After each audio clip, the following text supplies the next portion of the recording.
Bonjour à toutes et tous. Nous sommes réunis aujourd'hui pour la 8e conférence de la chaire Société civile, transition urbaine et territoriale en Méditerranée. Nous recevons aujourd'hui Mathieu Adam, chargé de recherche CNRS au laboratoire Environnement, Ville et Société, ainsi que François Valéjas, maître de conférence en aménagement et urbanisme à l'Université Montpellier 3. Ils viennent nous parler des enjeux environnementaux comme front pionnier du capitalisme urbain à partir de l'ouvrage Le capital dans la cité, coordonné par Mathieu Adam et Emeline Combi. Quelques mots d'introduction avant de leur laisser la parole pour évoquer le cadre dans lequel s'inscrit cette conférence. Tout d'abord, une conférence inscrite dans un contexte particulier, puisqu'elle a été reportée à plusieurs reprises et elle est devenue aujourd'hui la conférence inaugurale de cette rentrée universitaire des étudiants, de l'ensemble des étudiants de l'Institut d'urbanisme et d'aménagement régional. Concernant également le cadre institutionnel dans lequel s'inscrit cette conférence, elle s'inscrit, comme je le disais, au sein de la chaire Société civile, transition urbaine et territoriale en Méditerranée, qui a pour objectif d'analyser les initiatives portées par les sociétés civiles à l'échelle de plusieurs pays de la Méditerranée dans les domaines de l'innovation sociale et environnementale, mais aussi des formes de gouvernance et de participation mises en place par les acteurs. Les objectifs principaux de cette chaire consistent ainsi à approfondir la connaissance des sociétés civiles et la manière dont elles innovent, en lien ou pas avec les pouvoirs publics, en étudiant notamment leur capacité à s'inscrire dans les transitions écologiques et sociétales pour repenser les manières d'agir face à l'urgence climatique. Deuxième objectif principal de cette chaire, elle vise à développer des projets permettant d'articuler expérimentation de projets et innovation pédagogique à partir du renforcement et de l'accompagnement des sociétés civiles concernées par les questions soulevées. Nous recevons donc aujourd'hui ces deux conférenciers qui ont été invités pour vous parler, pour décrypter l'empreinte urbaine, les conséquences socio-spatiales du système capitaliste et les stratégies d'aménagement inscrites dans et par ce système dans lequel viennent ensuite s'inscrire les sociétés civiles et leurs innovations. Leur ouvrage permet d'identifier les différentes facettes du capitalisme urbain afin de comprendre ce qui se passe dans les villes et de pouvoir ensuite œuvrer à leur transformation. Il met en évidence finalement que les politiques urbaines sont devenues le véhicule de logiques managériales et financières, lisibles notamment dans l'objectif d'attractivité qui mettent en évidence le fait que les villes se sont transformées en objets marketing à valoriser. Et il propose ainsi une analyse de la spatialisation du capitalisme afin de saisir comment ces phénomènes conditionnent la vie quotidienne des populations urbaines et conditionnent finalement le cadre dans lequel s'inscrivent les initiatives citoyennes. En effet, les espaces urbains contemporains se caractérisent par leur fragmentation qui atomise les individus et complexifie les tentatives de résistance, mais ils accueillent pourtant de nombreuses formes de lutte, plus ou moins ponctuelles et durables, des expériences d'occupation, notamment de squat, des mouvements d'occupation de places publiques, des zones à défendre. Et ces mouvements de rassemblement dans les espaces publics de type Occupy permettent aux participants et aux participantes de s'affirmer comme des individus face à la privatisation des espaces urbains qui semblent de plus en plus marqués physiquement et matériellement. Finalement, au travers de contre-projets, d'appropriation et d'occupation, apparaît une brèche dans l'ordre social et urbain de la ville du RAM, qui a été étudiée par François Valéjas, qui questionne finalement le fait que ces alternatives locales ouvrent peut-être les possibilités d'une écologie en rupture avec le capitalisme urbain. Et c'est de cette question que nous allons parler aujourd'hui avec nos deux conférenciers invités, auquel je laisse la parole à présent. Donc, bonjour à toutes et à tous, on est ravis d'avoir été invités par la chaire à présenter une partie de notre travail et je ne vais pas dire grand chose de plus pour l'instant. On va pouvoir faire circuler un exemplaire du livre si vous le désirez et on va commencer par vous diffuser une petite vidéo. Alors pour les personnes qui suivraient par Zoom, cette vidéo est présente sur YouTube, on donnera des liens plus tard.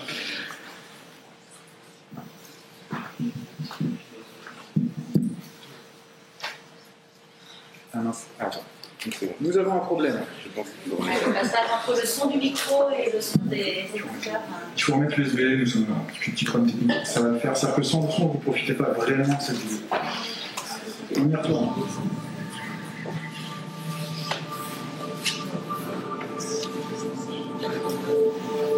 Sustainability. It's more than an environmental issue. It's a revolution. A revolution that will affect everyone and everything on the planet, influencing the way governments act, industries function, and businesses behave.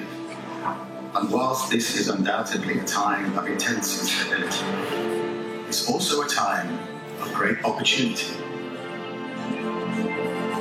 Perhaps the greatest investment opportunity in modern history. Because we believe sustainability isn't a threat to the future of the economy. We believe it is the future of the economy. The single biggest driver of returns. The future of long-term prosperity. And for us and our clients, it's a future well worth investing in. The sustainability revolution is here. Will you ignore it or invest in it?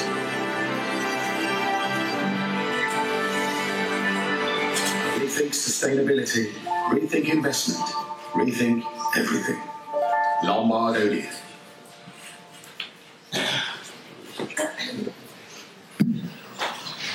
Alors, pourquoi est-ce qu'on a passé cette petite vidéo d'abord? Alors, un point, j'imagine que sauf si vous êtes richissime ou si vos parents sont richissimes, vous ne savez pas qui est Lombard Odier. Alors, Lombard Odier, c'est une des plus grosses banques privées suisses. Ils brassent à peu près 300 milliards d'euros d'actifs. C'est beaucoup d'argent. Et ils ont la particularité d'investir une partie de cet argent dans des projets immobiliers. Alors, une petite partie seulement, ils investissent aussi dans des fonds d'investissement plus classiques. Et donc ils ont produit cette petite vidéo pour parler de leurs valeurs et pour parler aussi de ce qu'était la question de la durabilité. Et évidemment, on peut s'amuser de ce caractère un peu caricatural de tout ça, les violons, le discours publicitaire. Mais dans le fond, ça révèle quand même quelque chose qui nous intéresse et sur lequel on va revenir un petit peu aujourd'hui, qui est de dire des acteurs économiques aussi importants que ces acteurs banquiers et financiers perçoivent la question de la crise écologique non pas comme un frein à leurs activités, mais comme une ressource pour leurs activités. Et c'est ce dont nous allons parler aujourd'hui en l'appliquant plus particulièrement à un domaine qui intéresse a priori toutes les personnes ici, qui est celui de l'urbain ou de l'urbanisme, en essayant d'expliquer un petit peu comment tout cela se passe. Alors du coup, on a titré cette présentation des enjeux environnementaux, front pionnier du capitalisme urbain. Alors d'abord, peut-être dire un mot, on va beaucoup parler de capitalisme urbain, peut-être un peu moins de front pionnier, mais pourquoi on l'a appelé comme ça? Un front pionnier, si certains d'entre vous ont fait un petit peu de géographie ici, là, ça désigne une frontière intérieure à un État en général, qui sépare deux types d'usage du sol radicalement différentes et qui peuvent se situer en concurrence avec un type d'usage du sol qui progresse par rapport à un autre. C'est un lieu de rencontre. Le front pionnier, c'est aussi un lieu d'affrontement avec des logiques où elles vont s'opposer le plus souvent autour d'une question centrale qui va nous intéresser aujourd'hui, qui est celle de la valorisation foncière, c'est-à-dire de comment un territoire, qui peut être urbanisé ou non, peut générer de la valeur. Alors ici, bien entendu, nous n'utilisons pas le terme de front pionnier au sens géographique tel que je viens de le définir, mais d'un point de vue un petit peu métaphorique, pour mettre en évidence la manière dont la question des enjeux environnementaux s'est progressivement intégrée au capitalisme urbain, non pas comme un frein au développement urbanistique et notamment à l'urbanisation de nouveaux territoires, au renouvellement de l'urbanisation de certains territoires, mais bien comme une ressource, comme un nouveau moteur qui est intégré en fait dans une logique de croissance qui, elle, n'a pas évolué. Alors en tout cas, ça c'est un petit peu le projet qu'on a aujourd'hui de vous montrer. On veut aussi appuyer sur le fait que le capitalisme et ses acteurs ont la faculté d'intégrer, de digérer aussi un certain nombre d'enjeux et de critiques qui leur sont adressés. On va en reparler à propos de qu'est-ce que c'est le développement durable ou qu'est-ce que c'est la transition aujourd'hui. Et du coup, on a notamment un ouvrage qui était paru il y a une vingtaine d'années qui s'appelait Le nouvel esprit du capitalisme qui parlait de ça. Mais en intégrant ces nouveaux enjeux, ici les enjeux environnementaux, eh bien, on change de récit, parfois de modalité de mise en œuvre, c'est-à-dire qu'il y a quand même des évolutions qui sont perceptibles, sans changer fondamentalement les bases qui sont, on va y revenir, celles de l'accumulation de richesses, de l'exploitation notamment des formes de travail et des ressources naturelles, et puis des logiques de rente, c'est-à-dire la manière dont on va générer de l'argent. On va revenir sur ces différents points, c'est évidemment un point introductif.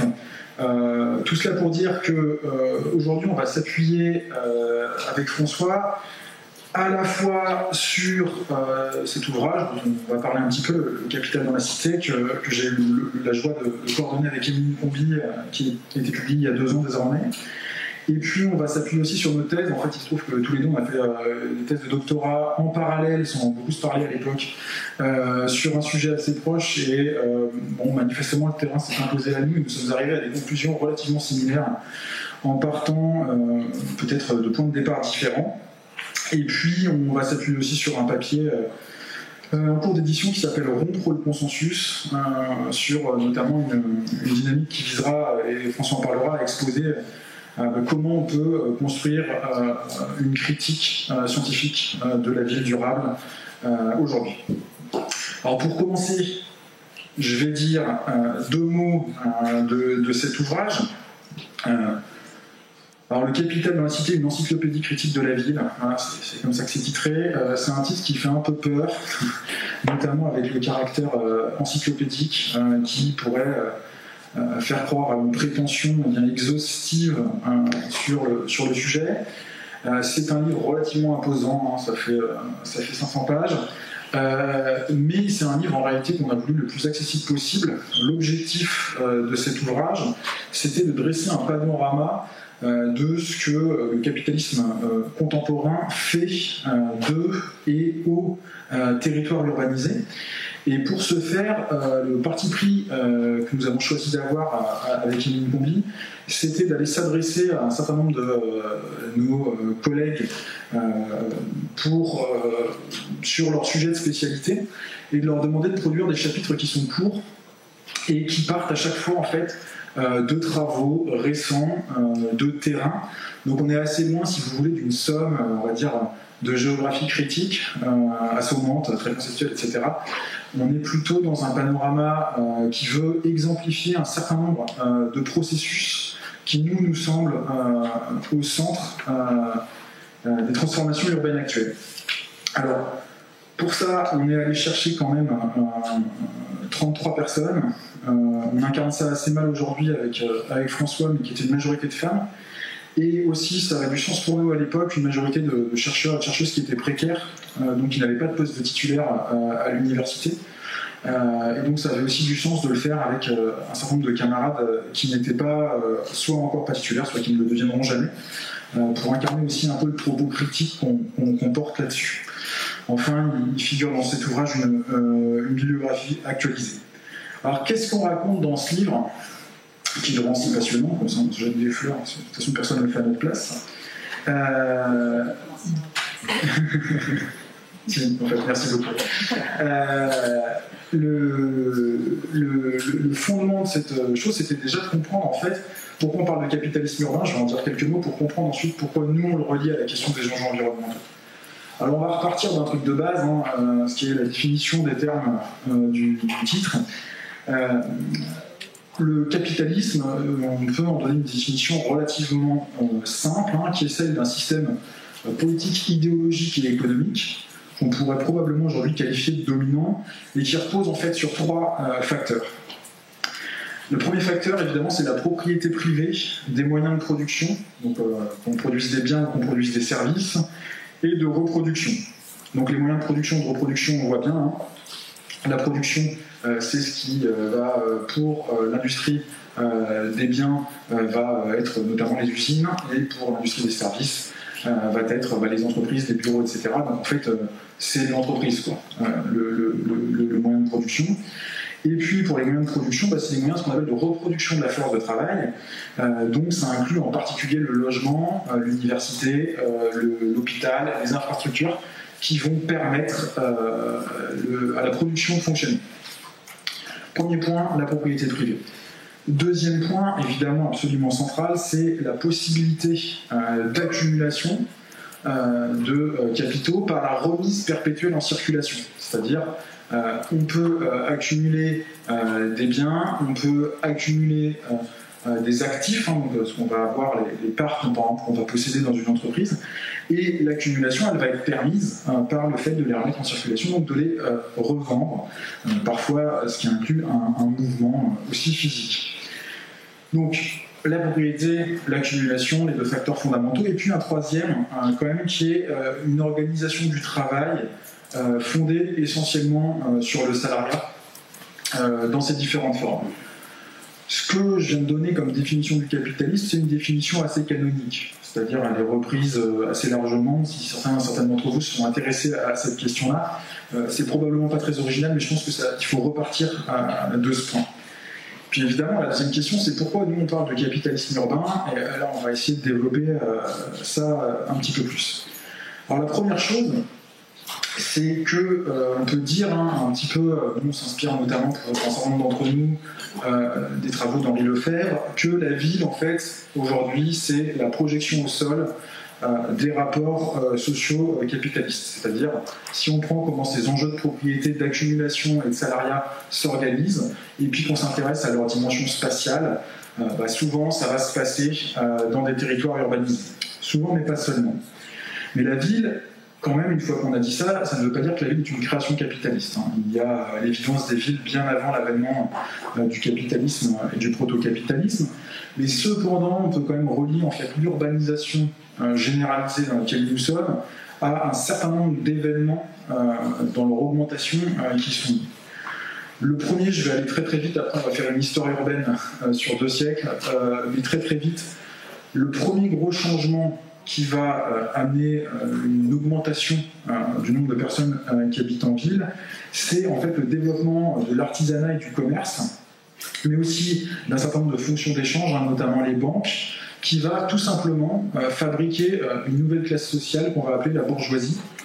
Parce que la bourgeoisie, en fait, techniquement, c'est les gens qui habitent dans les bourgs. Voilà. Et cette classe sociale qui n'est pas exactement des travailleurs agricoles, qui n'est pas exactement ce que va devenir ensuite le prolétariat ouvrier, mais qui n'est pas non plus possessrice des moyens de production tels qu'on définit, qui est possessrice des moyens de production, mais qui n'est pas à l'époque, pardon, excusez-moi, je me perds, qui n'est pas l'aristocratie, qui ne possède pas notamment tout le pouvoir de l'époque, c'est la bourgeoisie et elle va se concentrer dans les villes. Le commerce, l'artisanat, les banques, tout ça va se concentrer dans les villes. Ça, c'est le premier point. Là, on est quand même encore dans du proto-capitalisme au XIIe siècle. On va dire les logiques actuelles ne sont pas évidemment encore à l'œuvre. Et puis, on a un deuxième phénomène qui, lui, est évidemment capital et qui va forcément être discuté un peu aujourd'hui, qui est celui de l'industrialisation. L'urbanisation contemporaine, elle est très fortement liée à l'urbanisation. On va partir de la fin du XVIIIe siècle et du début du XIXe siècle en Europe. Alors évidemment, ce que je dis là, on y reviendra un peu parfois. On va avoir un propos aujourd'hui qui est très européano, franco-centré, tout en essayant de se décaler par moment. Évidemment, les temporalités, etc., ne sont pas forcément exactement les mêmes sur d'autres continents, pour des histoires qu'on peut comprendre. Mais globalement, l'industrialisation va produire l'urbanisation, et on pourra discuter ensuite de comment le renouvellement des formes industrielles produit des renouvellements de formes de ville. Et donc en fait, le premier épisode de ce point de vue-là, pour le comprendre schématiquement, c'est qu'on a déjà de l'industrie bien avant en fait, la fin du XVIIIe siècle. Sauf qu'il y a un changement majeur à cette époque-là qui est celle de l'énergie, puisque à une certaine époque, on faisait fonctionner notamment les usines avec de l'énergie hydraulique.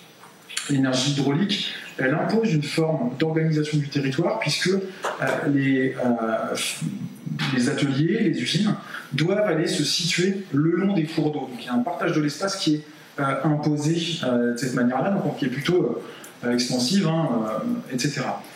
Et il va se produire un truc, ça s'appelle le charbon. Alors le charbon, c'est absolument génial, puisque ça va permettre d'apporter l'énergie à l'usine. Donc on n'a plus besoin de déplacer les lieux de production, on va pouvoir concentrer l'énergie, l'amener sur le lieu de production. Et ça, c'est un effet immédiat, qui est qu'on va avoir une concentration des industries, et autour des industries, eh bien, ça va se concentrer, donc on va avoir des réservoirs de main-d'œuvre, et donc on a une accélération de l'urbanisation qui se produit en raison de ce changement socio-technique de l'époque. Et donc, en gros, pour illustrer ce truc-là, on passe de 3% de la population mondiale qui vit dans des zones urbaines en 1850 à plus de 50% aujourd'hui, et on est toujours en croissance, et évidemment, alors des renouvellements. Donc ça, c'est pour dire un petit peu, schématiquement, on commence à avoir 2-3 prémices de pourquoi ça nous intéresse de voir comment le capitalisme influence les villes, parce qu'en fait, il est pas à leur naissance, mais il a contribué à leur expansion et au fait qu'on vive largement dans les espaces urbanisés.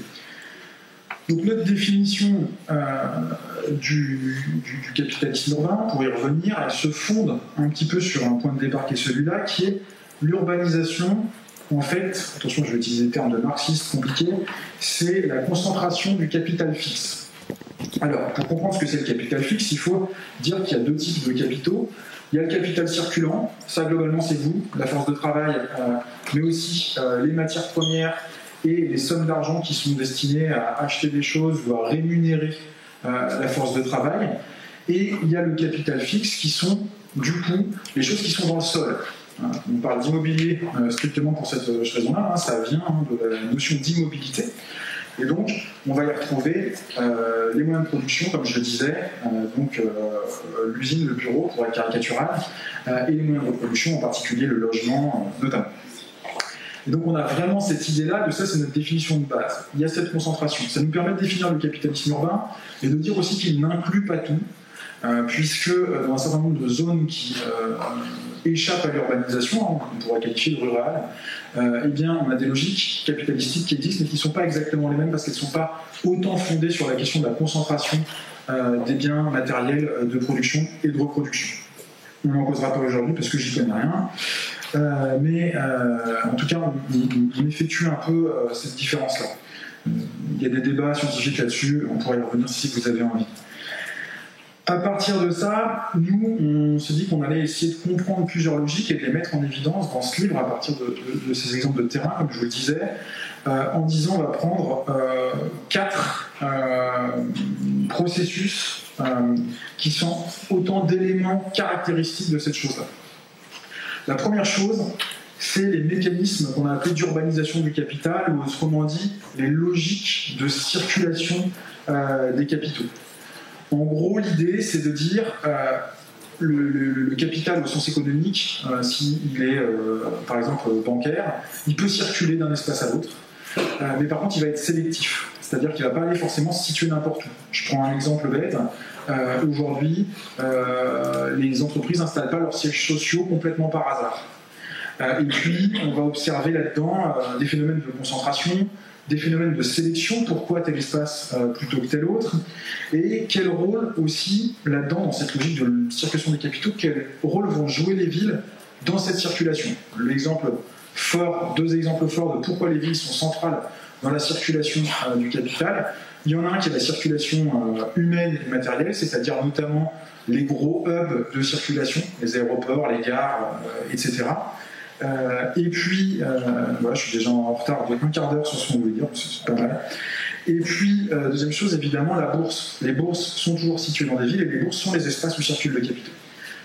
Ça, aujourd'hui, on n'en parlera pas beaucoup, parce qu'on va essayer de relier tout ça à la question des enjeux environnementaux, mais c'est complètement central dans la question des enjeux environnementaux, sur 2 points au minimum. C'est que la question environnementale, dans les processus de circulation du capital, on sait qu'il y a un caractère de destruction de l'environnement par cette circulation.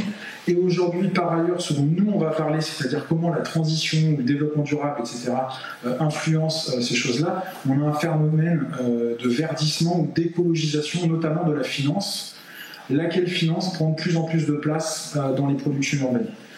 Il y a un chapitre de ce travail, de cet ouvrage qui traite de ce sujet-là. Il y a plusieurs chapitres même qui en traitent. Nous, on ne va pas aller directement sur ce point. La partie circulation des capitaux, on pense qu'elle est importante, mais on ne va pas la traiter aujourd'hui parce que ce n'est pas notre cœur de métier direct. Deuxième chose qui nous intéresse, c'est celle dont on va parler aujourd'hui, c'est la question des processus de production. Une fois que les capitaux vont se fixer à un endroit, ils ne vont pas toujours se fixer exactement de la même manière et ils vont prendre différentes formes de, on va dire, la ville industrielle jusqu'à ce qu'on va appeler aujourd'hui la ville néolibérale. Et ça va avoir des manières de se produire, ce qu'on appelle des modes de production, qui vont être singulièrement différents. Je veux dire, je prends deux exemples qui sont concomitants d'ailleurs du point de vue de leur temporalité, mais la logique qui procède à la périurbanisation n'est pas exactement la même, par exemple, que celle qui procède aujourd'hui à la construction d'écoquartiers dans des centres urbains. Ce sont deux choses différentes, mais qui montrent un peu qu'ils sont en lien avec ces renouvellements des modes de production. Ensuite, évidemment, il y a un truc qui nous intéresse, je vais pouvoir accélérer, qui est, une fois qu'on a ces modes de production qui produisent des espaces, ils ont des dimensions matérielles. C'est quand même relativement intéressant d'aller les voir.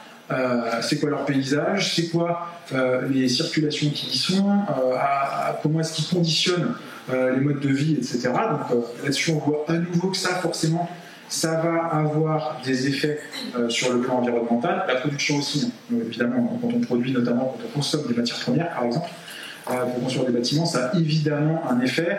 Et le fait qu'on aille produire, par exemple, de plus en plus loin des villes va avoir un effet, par exemple, sur la consommation de pétrole ou la dépendance automobile. Et puis, la dernière chose qu'on va regarder, dont on va parler aussi aujourd'hui, c'est les effets sur les pratiques qui s'y déroulent dans ces espaces, qui vont forcément être modelés par un peu toutes les étapes précédentes. Et ce qui va nous intéresser, nous, aujourd'hui, en réalité, dans ces rapports sociaux qui se construisent à l'échelle des pratiques, c'est beaucoup les rapports sociaux inégalitaires que ça permet de développer. Et on va pouvoir en discuter. Bref, on a listé ces 4 processus. Ça nous amène à parler de capitalisme urbain au singulier, tout en disant qu'il y a des caractérisations qui sont toujours spécifiques en fonction de la période, en fonction du territoire, en fonction des renouvellements, notamment de l'industrie. Et donc, ça s'appuie sur un retournement, notamment du rapport de l'État au capital et à l'économie privée, puisque l'État, plutôt que de réguler, on va dire, les excès du marché, va se mettre au service du marché globalement. Ça repose tout ça sur une marchandisation de l'espace qui est quand même croissante, et c'est une politique d'urbanisation de l'offre, c'est-à-dire que ça va à l'urbanisation, à la demande, on pourrait dire du keynésianisme, c'est-à-dire une urbanisation qui vise à répondre aux besoins de la population par la création de fonds d'infrastructures, de logements sociaux ou l'accession à la propriété. On va basculer dans un urbanisme de l'offre, c'est-à-dire un urbanisme dont l'objectif est d'offrir quelque chose de plus désirable possible pour attirer des populations. Et là, simultanément, on va observer cette montée de la concurrence à peu près à la question urbaine, des explosions d'inégalités, etc., avec une bonne marche on va dire, du capital et de l'État ensemble. Et ça va conduire à là où nous en sommes aujourd'hui, et en particulier sur la question de si on doit faire de l'offre, il faut être séduisant. J'y reviendrai avec la question du marketing territorial. On va transformer progressivement, notamment, un certain nombre de choses de freins en qualité. C'est-à-dire, l'un des exemples de ça, c'est le patrimoine. On a pu voir le patrimoine, à l'époque où il n'était pas forcément constitué comme patrimoine, comme un frein à l'urbanisation, parce que on ne pouvait pas aménager comme on voulait, parce qu'il fallait parfois protéger, ou qu'il aurait fallu raser des grosses zones. Et donc, dans l'offre qu'on va construire, on va pouvoir retourner ça en une force, et on le voit beaucoup aujourd'hui. Le fait d'avoir un patrimoine désirable va être présenté comme une qualité plus forte d'un territoire à un autre. On pourrait l'étendre à beaucoup de choses, mais je vais finir là-dessus en disant que on est allé faire de ces qualités-là un certain nombre de choses avec l'idée que ça allait pouvoir attirer des capitaux qui eux-mêmes sont de plus en plus mobiles à l'échelle internationale à travers la finance, à travers notamment un certain nombre d'acteurs qui vont acheter des logements, acheter des projets immobiliers, etc. Et donc, là où on en arrive aujourd'hui, c'est que précisément dans cette logique, là où on avait un rapport avant tout destructeur à l'environnement, on continue d'avoir ce rapport-là, c'est-à-dire on crée de la richesse en exploitant des gens et en utilisant des matières premières qu'on va extraire avec un certain nombre d'externalités. Progressivement, on va avoir un deuxième statut qui va être abordé à la question des enjeux environnementaux, et ce statut, c'est celui de ressources. Et ça se caractérise par une chose, dans un premier temps, même si aujourd'hui on utilise parfois le terme de transition pour en parler, qui est le développement durable, dont nous allons discuter largement. Donc je passe la main à mon camarade pour parler un peu de comment on peut critiquer le développement durable. Je vais parler une demi-heure. Merci, oui, tu as parlé une demi-heure au lieu d'un quart d'heure, donc je vais avoir la lourde tâche de récupérer mon propos. Merci pour l'invitation. Voilà. On va commencer par une citation de Martin Bouygues, puisqu'on arrive sur la question de la ville et des producteurs de la ville, qui nous dit que le développement durable, c'est bien une opportunité et non plus une contrainte. Ça reprend le discours qu'on voyait dans la vidéo tout à l'heure, en faire de cette contrainte une opportunité de développement. La manière dont on peut regarder effectivement le développement durable, c'est l'idée que que le capitalisme devrait se convertir à la durabilité pour se renouveler, pour surmonter les crises et les critiques qui sont liées à sa consommation de l'environnement, à sa production qui va à l'encontre de la qualité de l'environnement. Et donc finalement, j'essaie de synthétiser, on présente le développement durable comme une alliance, quelque chose qui est assez harmonieux. Vous avez souvent cette idée des 3 sphères du développement durable qu'on a ici sur la droite, qui sont harmonieuses, qui permettent d'associer subtilement l'économique, l'environnemental, le sociétal parfois, comme c'est appelé. Donc une synthèse qui serait une cohérence, une harmonie et le bon sens de cette approche. Et finalement, au carrefour de tout ça, on aurait un développement qui serait durable et profitable à toutes et à tous. Selon ces promoteurs, ce qui est assez fort dans cette manière de présenter le développement durable, c'est que ça s'applique à toutes les échelles spatiales, que l'on travaille à l'échelle mondiale, et vous connaissez les objectifs de développement durable de l'ONU, au logement. Donc à toutes les échelles de l'espace, on va pouvoir appliquer ce développement durable, à toutes les échelles de l'urbanisme, sur tous les champs de l'urbanisme, du logement aux mobilité, à tous les acteurs, de l'élu, aux chefs d'entreprise, aux citoyens, on va pouvoir nous parler de développement durable. Donc ça a une espèce de portée totalisante. On peut parler de développement durable en parlant à peu près de tout. L'ambition, c'est aussi à la fois d'organiser les formes des villes, les systèmes techniques qui sont présents dans les villes, on parle de systèmes de déchets, d'eau, d'assainissement, etc. Mais aussi les pratiques qui se déploient dans les villes, on y reviendra tout à l'heure. On a cette idée qu'on va pouvoir encadrer les pratiques pour les rendre durables. Et donc, ce développement durable, il est aujourd'hui omniprésent, on en parle partout, alors même si les termes changent, depuis quelques années on parle de plus en plus de transition, on en parlait tout à l'heure, mais qui reprend quand même ces mêmes esprits, ces mêmes règles. À la fois c'est très flou, on ne définit pas le développement durable en dehors d'une définition très mystérieuse qui un jour a émané d'un rapport, les générations futures, etc., on le connaît, mais finalement, qu'est-ce que ça veut dire? Pas grand-chose, c'est très flou, donc c'est très malléable, tout le monde peut se l'approprier. C'est assez fort d'avoir proposé cette définition-là. C'est une approche totalisante donc qui va pouvoir s'adresser à tous, à toutes, où qu'on soit, quel que soit notre contexte. Et puis, c'est construit sur le volontarisme des acteurs, c'est-à-dire que on parie sur des logiques gagnant-gagnant. Alors, en faisant du développement durable, vous allez être à la fois, vous allez verdir votre activité, et en même temps, c'est un levier de développement. On parle de croissance verte, on parle d'autres champs de l'économie qui vont pouvoir se déployer grâce à ces pratiques-là. Et ça a permis de mettre en scène, finalement, cette croissance verte, ce développement durable, un compromis entre poursuite du capitalisme, entre croissance et préservation de l'environnement. Ce qui est difficile aussi, difficile et en même temps intéressant d'un point de vue du chercheur, c'est que c'est un sujet de consensus. Aujourd'hui, il est très difficile de dire qu'on est contre le développement durable. Effectivement, les termes sont parés de vertu. Ça paraît, qui ne peut pas être contre le fait de prendre soin des gens et prendre soin de l'environnement? Ça a l'air compliqué. Sur les aspects économiques, c'est un petit peu plus sujet de critique. Mais sur le reste, c'est un véritable consensus. Et puis pour les acteurs, c'est aussi très rassurant de parler de développement durable, de s'intégrer dans cette dynamique-là, parce que face à des enjeux qu'on nous présente, et en urbanisme on le sait particulièrement, on nous dit qu'il va falloir arrêter d'artificialiser, qu'il va falloir transformer nos pratiques. Et bien là, on a des modèles qui nous sont diffusés, qui nous permettent de nous raccrocher à des choses qui sont faisables. On va pouvoir aller chercher des bons exemples ailleurs, en France, en Europe, où parfois, mais c'est beaucoup plus rare dans les Suds. Donc on peut aller se raccrocher à des choses qui paraissent faisables et intéressantes et attractives. Donc voilà, pour nous c'est un sujet intéressant, ça s'incarne dans les politiques urbaines à la fois par des projets urbains dits durables, on va parler tout à l'heure des écoquartiers, etc. Et puis ça se traduit aussi par des politiques sectorielles sur les mobilités, sur le logement ou d'autres thèmes. Pour nous, le développement durable, c'est surtout, et on ne va pas refaire l'histoire de l'écologie politique ou de l'écologie ici, mais c'est une évacuation de la critique écologiste du capitalisme, c'est-à-dire qu'on a eu une portée importante de cette critique du système capitaliste, de ces logiques dont tu as parlé, de production, de la logique de la rente, etc., par une partie de l'écologie, qui est évacuée dès lors que l'on parle de développement durable, puisqu'on parle de la poursuite d'un modèle de développement qui serait transformé. Ce consensus, pour nous, il doit faire qu'on doit attirer l'attention. Pourquoi est-ce que tout le monde, que l'on soit un élu de à peu près n'importe quel bord, un promoteur immobilier, un gestionnaire d'actifs financiers, des bailleurs sociaux, des ONG, des universitaires, pourquoi tout le monde parle de développement durable et s'engage dans cette voie? Est-ce qu'on ne doit pas s'interroger sur ce que c'est au fondement, quelle est la logique de la ville qui est défendue ici dès lors que l'on parle de ville durable?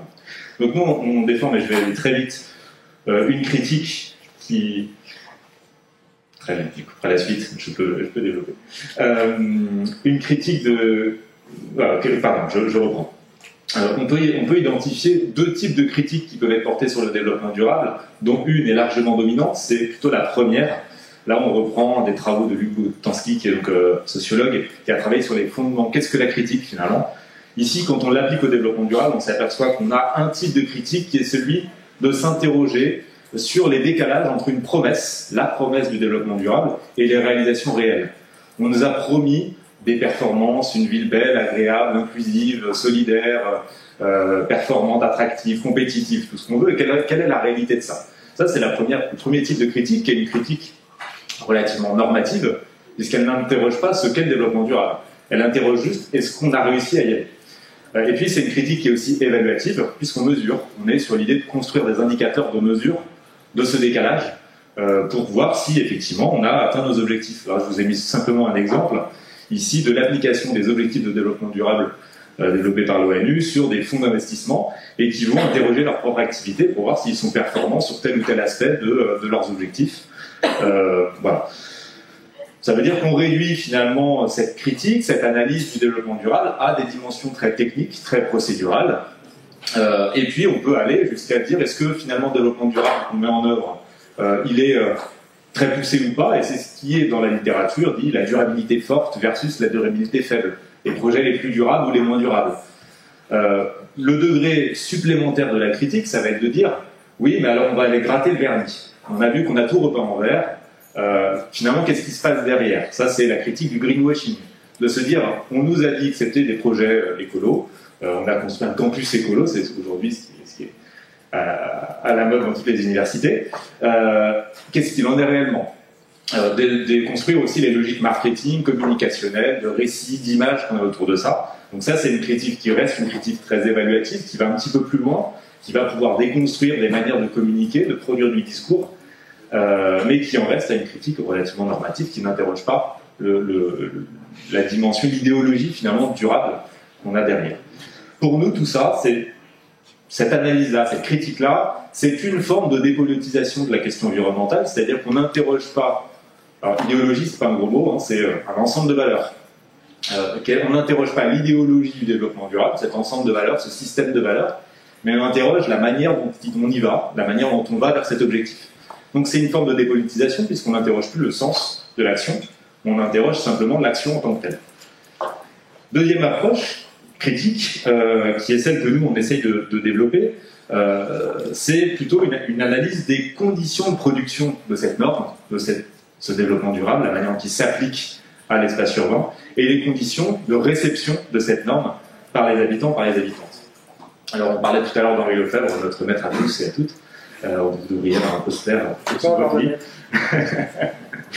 Non mais voilà, on se réfère toujours à une phrase qui est, enfin, une manière d'analyser l'espace qui est intéressante parce qu'elle nous amène à nous dire, effectivement, tu disais tout à l'heure, que la production de l'espace, elle est révélatrice des rapports sociaux, elle est révélatrice d'un mode d'organisation d'une société et donc de ses fondements, de ses valeurs, de ses acteurs, de leur manière d'agir.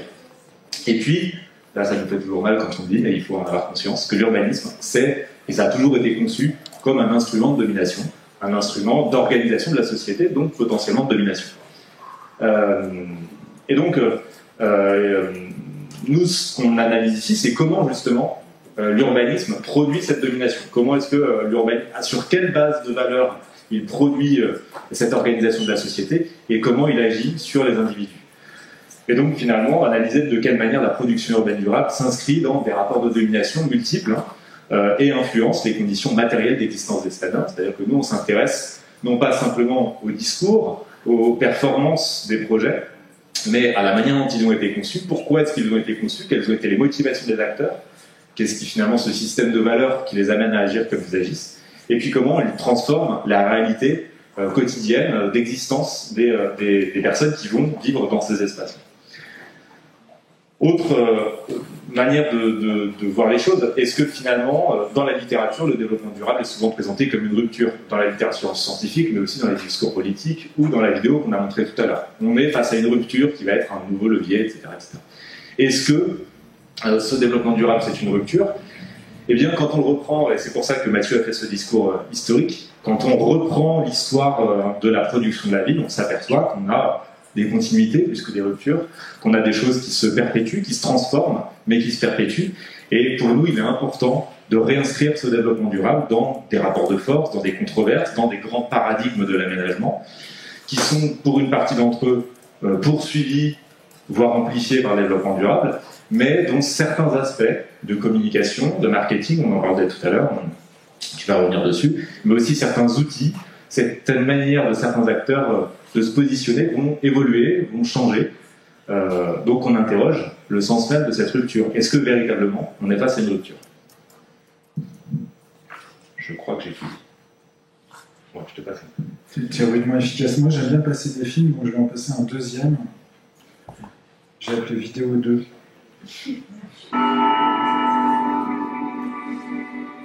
You only live once, just once. Life is about making choices every day, every moment, every minute, and every second. Don't give up and free yourself. Go. Forget the halfway, the almost, the in between.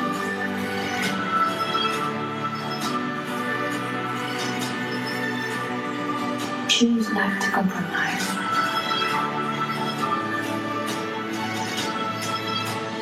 Decide to make your own ways.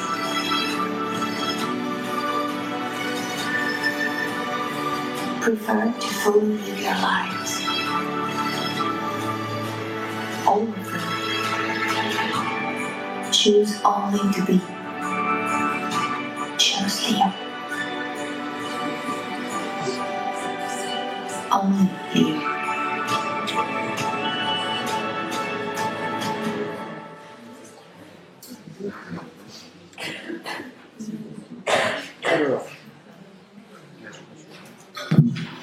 Alors, on vient de regarder donc Choose Not to Compromise, qui était un clip qui a été produit en 2017 dans le cadre d'une campagne de promotion territoriale d'Homme Lyon, qui est la marque territoriale de Lyon. Alors, je ne vais pas revenir sur ce que c'est qu'une marque territoriale, etc. On pourrait éventuellement y aller pendant les questions. À nouveau, ce clip, évidemment, il reprend un peu les mêmes codes que le précédent. C'est relativement intéressant. Hein. On a le violon, le son en anglais, etc. Il a une chose relativement intéressante, c'est que il met en scène un territoire. Alors, je ne sais pas si vous aviez capté au départ que c'était une pub pour une ville. C'est pas forcément si évident que ça, parce qu'on pourrait tenir des discours relativement comparables sur une voiture, un parfum, que sais-je. Hein, c'est juste les codes visuels du moment. Et un autre événement, quand même, c'est qu'on voit peu la ville. C'est-à-dire que si vous connaissez bien Lyon, bon, vous pouvez retrouver relativement vite où ça a été trouvé. mais en fait c'est relativement peu présent. Et ça, c'est une chose intéressante sur laquelle je vais revenir tout à l'heure, c'est que j'ai dit tout à l'heure que le patrimoine était une chose beaucoup mise en avant dans ces politiques de concurrence entre villes. Parce que le patrimoine, c'est quelque chose qui va vous rendre particulièrement spécifique, puisque contrairement à un certain nombre de choses, typiquement les immeubles de logement, ils se ressemblent un peu partout, etc., alors que la grande église, le grand monument, etc., on va pouvoir le présenter de manière différente, puisqu'il va être gage d'une forme d'unicité. Et là, on a au contraire un clip de promotion territoriale qui insiste principalement sur des choses qui n'ont pas grand rapport avec le territoire lui-même. Et on va pouvoir éventuellement en dire un ou deux mots. Je reviens quand même d'abord sur ce que c'est que le marketing territorial. Alors j'ai commencé par une ligne, et je pense que c'est ce que j'ai envie qu'on retienne le plus de ce que je vais dire dans les phrases qui suivent, qui dit qu'il ne faut pas confondre le marketing et la communication. C'est quelque chose qui est souvent fait. On parle un petit peu aujourd'hui de comment nos travaux sont reçus, etc. dans la recherche. Moi, j'ai travaillé donc sur le marketing territorial de Lyon, et souvent j'avais pas mal de gars qui disaient « on s'en fout, c'est de la com ». Alors non, ça n'est pas juste de la com. Le marketing territorial, en fait, le marketing, ça vient, je ne vais pas faire toute une histoire du marketing, la promotion territoriale, ça commence bien avant le marketing territorial. En gros, ça commence en général avec la colonisation, où on va vendre des nouveaux territoires pour faire venir en fait des colons, notamment la colonisation néerlandaise faisait ça, elle avait des affiches aux Pays-Bas pour attirer des personnes pour qu'elles viennent vivre. On l'a retrouvé lors de la conquête de l'Ouest, où on avait des promoteurs territoriaux qui venaient trouver des migrants donc européens qui arrivaient aux États-Unis au pied du bateau sur la côte Est pour leur dire il faut absolument aller dans l'état du Wichita, on a les plus belles terres et les plus belles saisons, etc. C'est pas complètement récent. Mais le marketing territorial, puisque ça n'est pas que de la promotion, c'est autre chose. En fait, le marketing, il se solidifie fortement avec cet enjeu néolibéral, et c'est le moment où, en gros, notamment, les territoires vont se mettre à penser en compétition les uns avec les autres, avec des élus qui se voient un petit peu, alors certains ont fait des fois des jeux de mots un peu là-dessus en disant qu'on a des maires managers, parce qu'on serait plus dans le management du territoire que dans l'aménagement du territoire, mais on a des élus qui se perçoivent en compétition les uns avec les autres, qui veulent attirer des capitaux, etc., et qui vont, pour ce faire, aller chercher en fait un outil qui vient du monde de l'entreprise, et qu'est le marketing. Le marketing, strictement, dans le monde de l'entreprise, c'est l'approche tournée vers le client. C'est l'approche tournée vers l'offre. C'est-à-dire qu'on va essayer d'imaginer quelle est la clientèle, et puis on va essayer d'établir les bons produits pour cette clientèle. Et enfin, de les lui vendre, donc d'avoir les bonnes stratégies de communication pour lui présenter les produits. On voit bien que la communication, elle n'arrive qu'à la fin. En fait, la communication, c'est la partie immergée de l'iceberg.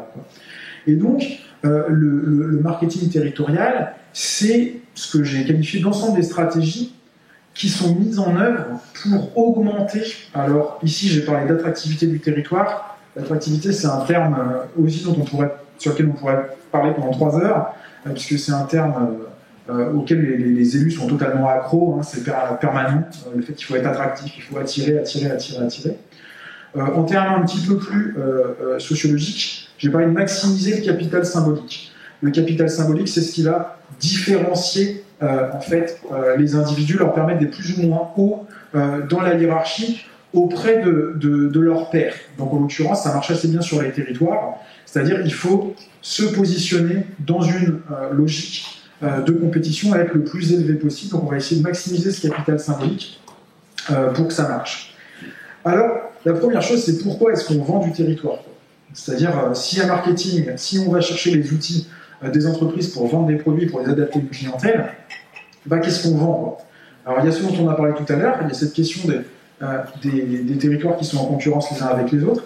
C'est aussi en lien avec ce changement du mode industriel, hein, c'est-à-dire que la richesse des territoires venait beaucoup de leurs industries. Quand les industries sont parties dans d'autres pays, on a essayé de trouver des ressources ailleurs. C'est aussi des ressources qui arrivent moins, notamment par l'État, vers les collectivités territoriales. Et donc, en fait, il y a cette recherche de capitaux permanente chez les collectivités. Mais qu'est-ce qu'elles vendent ? Alors, premièrement, il y a le territoire, c'est-à-dire lui-même, en tant que tel, avec ses particularités, qui vont être d'un côté, donc je parlais du patrimoine, etc., tout ce qui va faire sa spécificité, et de l'autre côté, ce qu'on voit très très fort dans ce clip, j'y reviendrai après, tout ce qui va faire en fait sa conformité, c'est-à-dire que ce clip il raconte que Lyon, c'est la ville des jeunes cadres dynamiques du moment, quoi. Vous allez pouvoir faire la fête, jouer avec des post-it et boire des coups avec une jolie vue sur la ville. L'objectif il est là, et il y a du loisir, etc. L'objectif il est vraiment de dire, on correspond à vos modes de vie. Et pas, voilà. D'ailleurs c'est leur thème, hein, ils disent choose not to compromise, ne faites aucun compromis. C'est un peu stupide, mais en gros leur truc c'est de dire on n'a ni la mer ni la montagne, on n'est pas loin des deux, donc on va mettre des mecs en train, enfin il y a quand même un type avec des skis dans le métro de Lyon, on est à 1h30 des premières pistes, hein. Ça n'arrive pas. Mais il y a en tout cas cette logique-là qui est de dire on correspond à votre mode de vie, venez chez nous et vous n'aurez pas de problème. Mais derrière, on vend des choses extrêmement matérielles. Et principalement deux choses dont on va surtout d'une discuter aujourd'hui, mais qui sont en fait les grands projets, notamment les grands projets urbains, qui vont être fabriqués pour correspondre à ces cibles, donc qui vont découler de logiques de marketing territorial. Les écoquartiers en font partie. Donc c'est des projets dans lesquels on va pouvoir loger des personnes, on va pouvoir loger aussi des entreprises, hein, des sièges sociaux idéalement, mais parfois simplement des bureaux. Hein.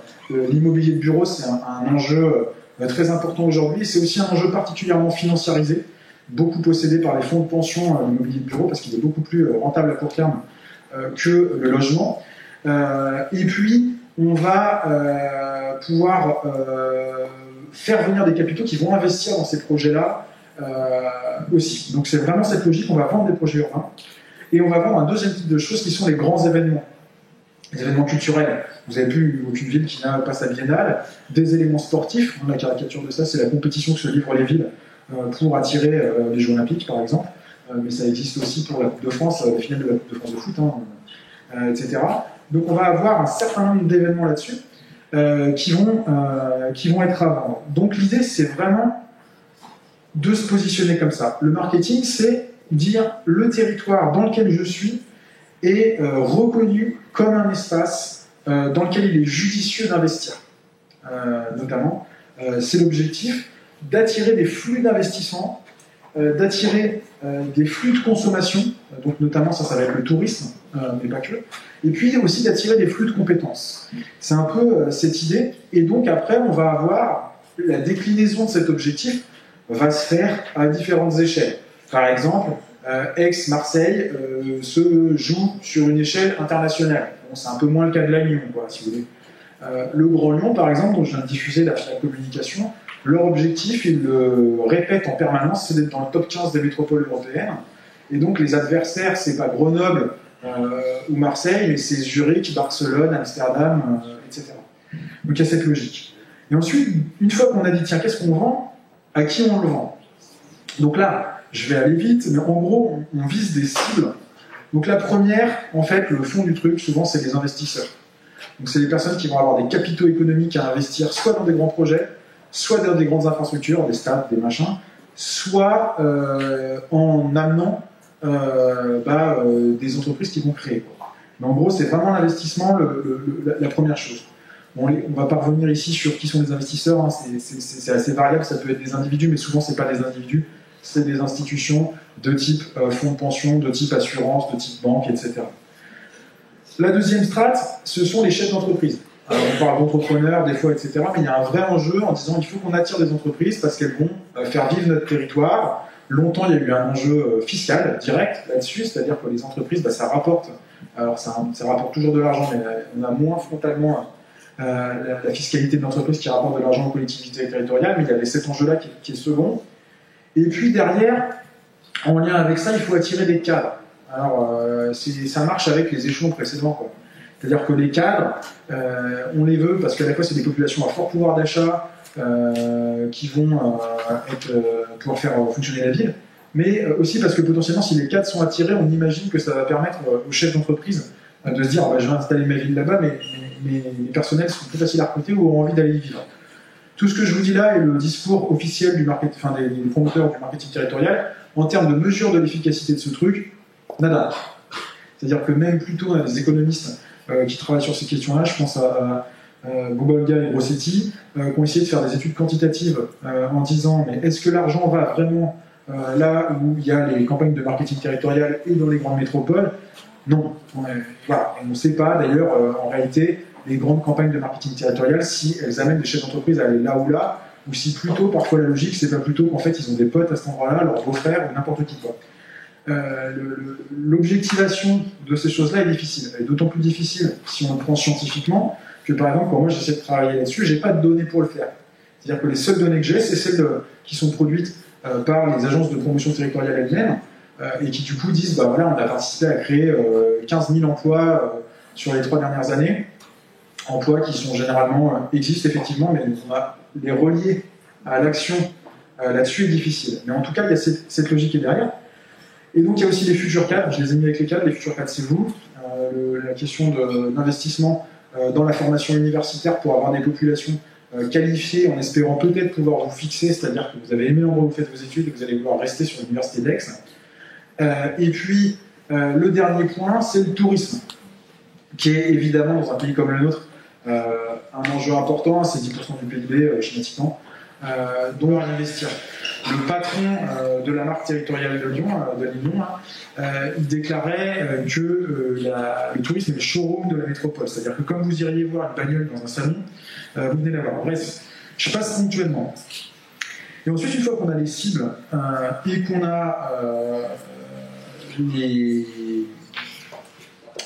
qu'on a les choses à vendre, et ben en fait, il suffit de passer. C'est à ce moment-là qu'on va passer au discours. On va avoir en gros une mise en récit. On parle de storytelling pour faire chic.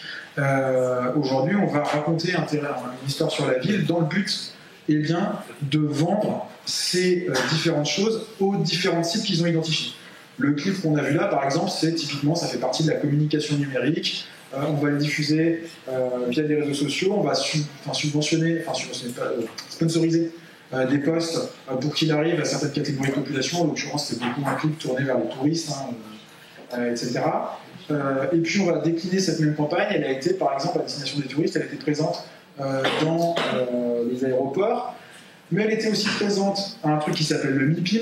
Le MIPIM, c'est le Salon mondial de l'immobilier d'entreprise, c'est le plus gros salon au monde, ça se tient à Cannes tous les ans, et c'est un endroit où on va aller négocier, pas forcément signer les contrats, mais négocier où on va avoir des élus et des fonctionnaires territoriaux qui vont rencontrer des investisseurs, qui vont rencontrer des responsables de fonds de pension. Donc là, on voit qu'on arrête de faire des clips à la con en numérique, on va négocier directement de vive voix avec les personnes. Et puis, ça passe par plein d'autres choses. Je prends un dernier exemple, mais on va mettre en place, par exemple, des liens avec la préfecture qui vont faire qu'il va être plus facile pour les cadres de cette entreprise d'obtenir un visa rapidement que ce ne serait le cas pour X ou X, etc. Donc, on va avoir vraiment une déclinaison de ce truc-là, avec aussi des accompagnements à l'implantation d'entreprise, avec parfois des aides fiscales. Enfin, tout ça se décline. C'est un récit qui doit aussi toucher directement au bon endroit. Je dis encore deux choses. Donc la question environnementale, elle est intégralement intégrée aujourd'hui là-dedans, c'est-à-dire que c'est aussi une des critiques qu'on porte nous-mêmes sur la critique par rapport au greenwashing, qui est de dire que, en fait, le marketing vert n'est pas un effet de bande ou une perversion du développement durable, mais il y est tout à fait intégré, ça fait partie de l'ensemble. Et donc on va beaucoup communiquer là-dessus. Donc là j'ai mis notamment ce qui avait été fait lors de la labellisation de Confluence, qui était le quartier phare du Grand Lyon en 2010. Ils avaient carrément été labellisés par WWF, qui ont labellisé un seul quartier, donc c'était encore mieux parce qu'ils étaient le seul à avoir le label. Et ça va avoir des effets absolument matériels. C'est encore ce que je veux dire ça n'est pas que de la communication, ça a des effets matériels sur le contenu des projets, sur l'argent qui va être consacré à organiser des grands événements, à organiser cette communication, qui est aussi évidemment de l'économie qui n'est pas mise ailleurs. Et ça a des effets matériels sur, on se figure qu'on va agir pour attirer telle ou telle population, donc on va transformer la ville dans ce but-là, en oubliant parfois un petit peu la population réelle qui existe dans la ville. Alors les professionnels du marketing territorial, quand ils ont un imbécile comme moi en face d'eux en entretien, ils disent non, on s'intéresse à fond à la population. Nous, on est proche des gens, c'est pas vrai qu'on produit des choses inégalitaires. Alors, les entretiens ne consistent pas à leur dire qu'ils font mal leur travail, puisque précisément, globalement, ils le font plutôt bien. Mais du coup, il y a ce discours. Bon, en réalité, si vous n'êtes pas un hôtelier ou un chef d'entreprise, vous êtes moins pris en compte quand même comme population. Après, les hôteliers sont des gens tout à fait légitimes à vivre dans une ville. mais il y a quand même cette question qui est un peu aspirée. Et la deuxième chose, je vais dire un mot, comme ça te fait normalement un passage qui se passe super bien, c'est dans ces effets, il y a cette question de conformité, de distinction. Je reviens sur ce que je disais précédemment. On a vraiment une double tension aujourd'hui, notamment visible dans le marketing territorial, qui est d'un côté, il faut être conforme. Donc une ville contemporaine de bonne qualité, elle a tous les ingrédients qu'a donné François tout à l'heure. Elle est durable évidemment, socialement mixte, il y a la démocratie participative, etc., etc. Et donc ça, c'est quelque chose qui vise à dire nous sommes conformes. On a un collègue, Antoine Guironnet, qui travaille sur la financiarisation de la ville, qui parle d'accréditation. Il dit l'objectif, c'est d'être accrédité comme le fait de jouer dans la bonne cour. Quoi. On utilise les bons codes. Et c'est aussi pour ça que tous ces clips, ils se ressemblent un peu. Quoi. C'est-à-dire, vous avez celui de Lyon, mais celui de Barcelone, il a à peu près la même tronche. L'objectif, c'est bien de dire retrouvez où vous êtes, ne vous inquiétez pas, on produit, on est dans le concert des villes qui comptent, et on a bien compris les codes et on fournit les bons produits. Mais évidemment, c'est pas très intéressant de juste ressembler aux autres, parce que sinon personne ne vient jamais. Enfin, si j'imagine qu'un certain nombre de personnes ici ont déjà fait du tourisme, vous essayez quand même plutôt d'aller voir des choses qui sont différentes de chez vous, quoi, parce que sinon vous restez chez vous. Quoi. Donc il y a vraiment cet enjeu de distinction, donc d'apparaître comme unique. Et donc là, on va mettre en place des choses qui vont être fondées notamment sur ces grands projets. Le projet, il n'est pas toujours le même. Les compétitions ou les grands événements culturels, ils sont aussi mis en œuvre pour leur unicité. Et puis la question environnementale, les caractéristiques de performance environnementale, elle répond un peu à cette conformité et elle répond aussi à cette unicité. On est plus performant que les autres. Chez nous, on fait plus de vélos. Chez nous, les bâtiments sont mieux isolés. Nous, on a plus d'écoquartiers, etc., etc. Donc on a vraiment cette tension permanente. Alors évidemment, c'est une course infinie, puisque ce qui va permettre d'avoir des marques de distinction, par exemple avoir un bâtiment d'un grand architecte, tout le monde veut son bâtiment de Jean Nouvel, à la fin quand tout le monde a le même, forcément ça devient une marque de conformité et on repart pour un tour. Et ça c'est important. La question c'est que ça se marche très très bien avec la question environnementale, vous avez peut-être déjà entendu parler de ces questions. La question environnementale en France est beaucoup passée, mais pas en France mais en Europe, mondialement on pourrait dire, en tout cas dans les pays du Nord, beaucoup passée par la question de la certification, de la labellisation, c'est-à-dire dire on a un référentiel technique et on va voir si vous y êtes performant ou pas. Elle passe aussi parfois par le classement et clairement là on voit le double jeu. Vaut mieux avoir le meilleur classement possible, vaut mieux avoir la labellisation la plus élevée possible dans la hiérarchie de la labellisation. Je ne vais pas le prendre pour l'environnement, mais pour changer un peu sur le patrimoine. En vrai, il vaut mieux être classifié à l'UNESCO que Village de France, quoi. C'est un peu plus prestigieux. Mais la logique est la même. C'est-à-dire qu'on voit bien comment ça se joue en conformité. Et donc on a beaucoup cet enjeu qui arrive à ça. Et le dernier point, c'est que ça participe évidemment à la standardisation de la production de la ville. Quand vous voulez prétendre avoir tel ou tel label environnemental pour dire que votre bâtiment il fonctionne bien, avec deux intérêts, l'un qui est l'économie directe et l'autre l'économie indirecte, le bénéfice d'image, quand vous voulez ça, forcément vous allez regarder comment ce label vous juge, sur quelle base de mesure vous êtes jugé, exactement comme vous faites pour une évaluation en cours. Vous essayez de comprendre les attendus et d'y correspondre. C'est normatif. Et donc à la fin, évidemment, on produit ce genre de choses, mais la critique de la standardisation de la ville durable n'est peut-être pas la seule critique qu'il faut en faire. Quel passage de témoin. Merci. Alors, moi je vais essayer de faire court et de vous expliquer, d'illustrer à partir du cas des écoquartiers, comment tout ce que Mathieu vient de dire se joue. Alors, on parle juste du fait que le durable est présent aujourd'hui dans les politiques urbaines, dans la très très grande majorité des politiques urbaines, qu'elles soient sur un champ particulier ou sur des projets spécifiques. Montpellier comme d'autres villes, je parle de Montpellier puisque je vois en plus des Montpelliérains ici, enfin des ex-Montpelliérains qui connaissent donc le territoire. D'autres villes, Lyon, Grenoble, Nantes, Rennes sont saisis comme éléments forts de marketing territorial et ça s'incarne, vous le voyez sur une carte ici, par plein de projets qui se revendiquent du label écoquartier.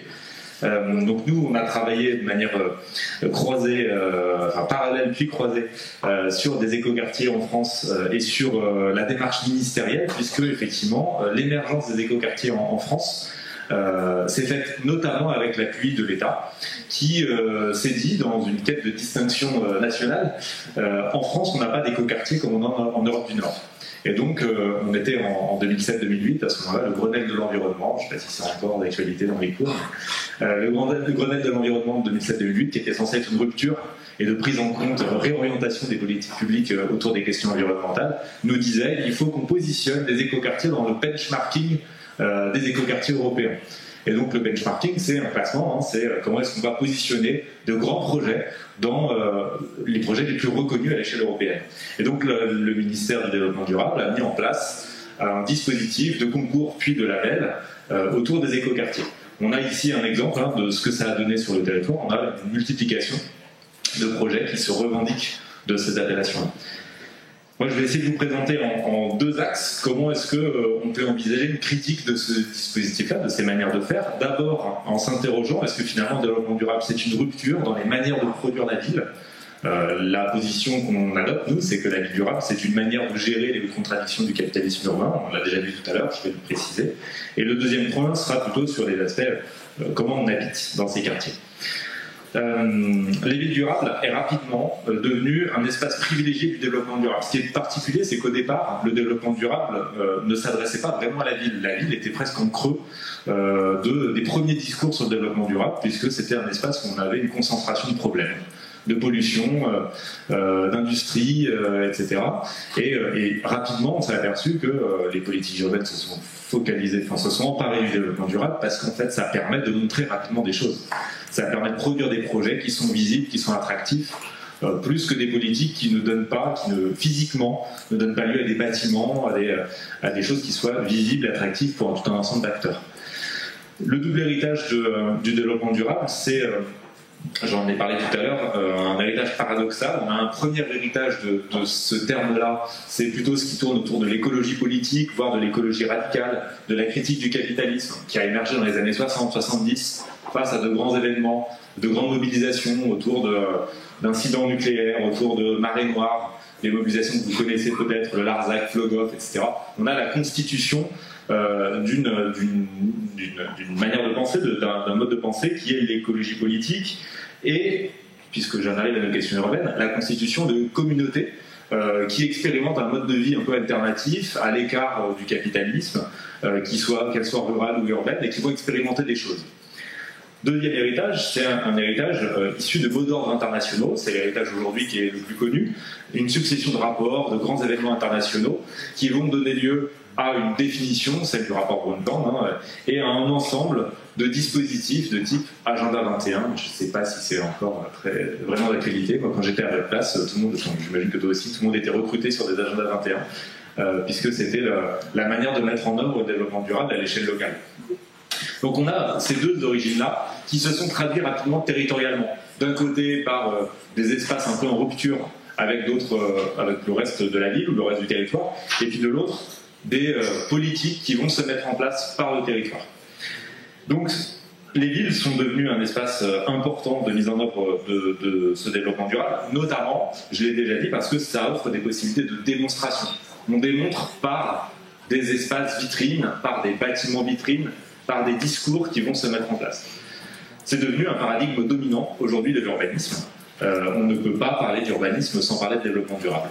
Et vous avez un ensemble ici d'éléments qui ont émergé à partir des années, on va dire 90, mais surtout à partir des années 2000 en France, de grands événements, de labellisation, de mise en valeur de projets, de méthodologies qui vont se mettre en place. Et tout ce que disait Mathieu à l'instant, on va pouvoir valoriser le fait que Grenoble a eu son premier Grand Prix écoquartier de France, qui va marquer le fait que Grenoble est une ville écolo.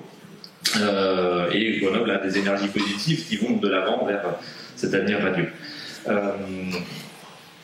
C'est en parallèle ce qui s'est passé dans ce moment-là, dans les années 2000, c'est aussi l'intégration du néolibéralisme urbain, c'est-à-dire une manière de penser la ville qui effectivement pense la concurrence entre les territoires, donc un développement de dispositifs de marketing, etc., des coalitions d'acteurs publics et privés qui se mettent en place dans les territoires pour porter des projets. C'est ce que David Harvey, par exemple, appelle l'entrepreneurialisme urbain. Et donc, ce développement durable s'articule en fait avec un moment de transformation des manières de produire la ville. Un cas à Montpellier, par exemple, Montpellier était une ville qui a été très en avance à l'époque de Georges Frêche, notamment sur le marketing et le discours qu'elle pouvait porter sur la ville. Montpellier l'a survoué, c'était l'idée que Montpellier était une ville innovante, intelligente, pour attirer des entreprises de l'informatique, pour pouvoir se dire innovante et intelligente. Ça se parle la queue. Aujourd'hui, on vend beaucoup l'idée qu'on a cette écocité, ce modèle de ville durable, des grands projets, des grands architectes, des grands noms qui vont produire la ville.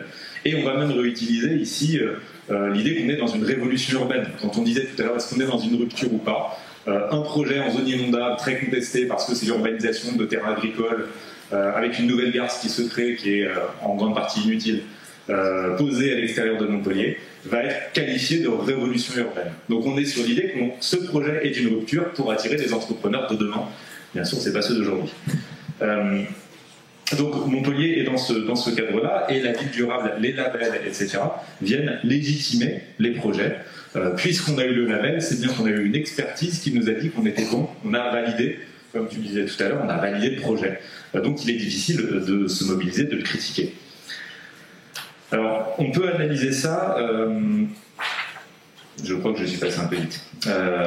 Oui, les labels, etc., viennent effectivement légitimer l'action, ce qui permet de poursuivre le développement. Là, ici, dans le cas de Cambacérès, le nouveau quartier autour de la nouvelle gare, c'est l'idée qu'on va poursuivre ce développement sur des terrains inondables, mais autrement. Donc, on va urbaniser, mais on a pris toutes les précautions possibles pour que.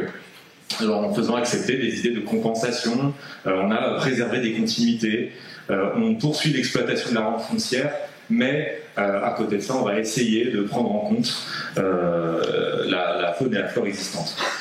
Ça rend acceptable ces nouveaux projets urbains, mais ça désarme la critique vis-à-vis de ces projets d'urbanisation à l'extérieur de la ville.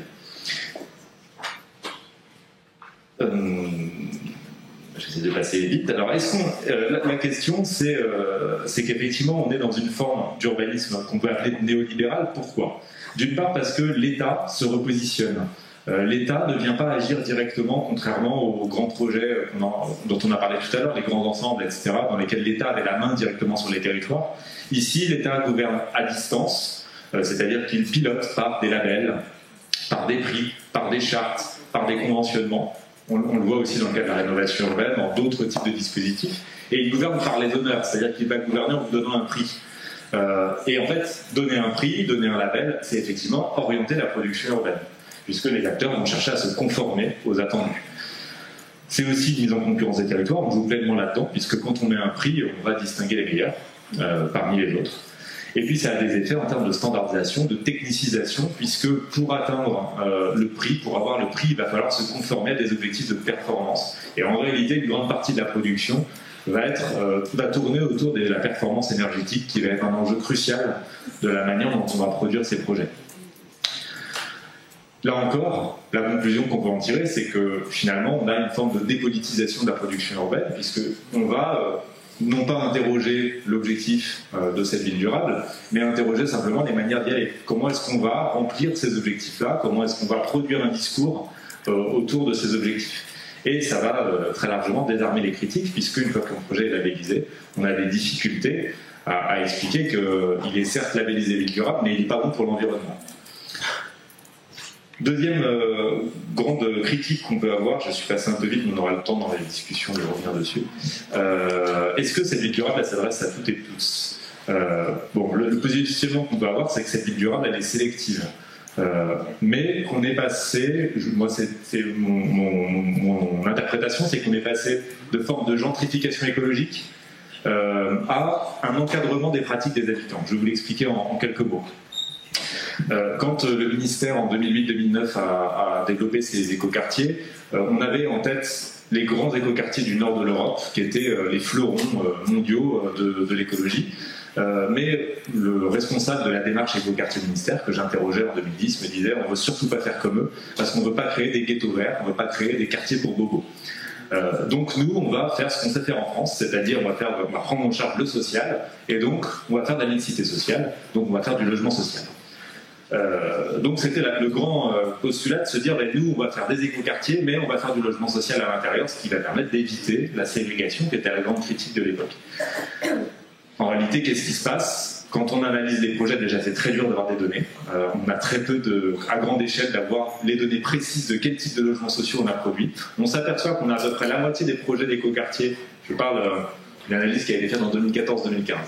La moitié des projets d'écoquartier avaient plus de 30% de logements sociaux. Bon, pourquoi pas. Mais à l'intérieur, on ne sait pas quel type de logements sociaux on a. Or, vous savez bien qu'on a différents types de logements et qu'en réalité, quand on va regarder projet par projet, on s'aperçoit qu'on a beaucoup de logements PLS, donc qui s'adressent plutôt à des trajectoires déjà souvent ascendantes et de catégories plutôt moyennes supérieures.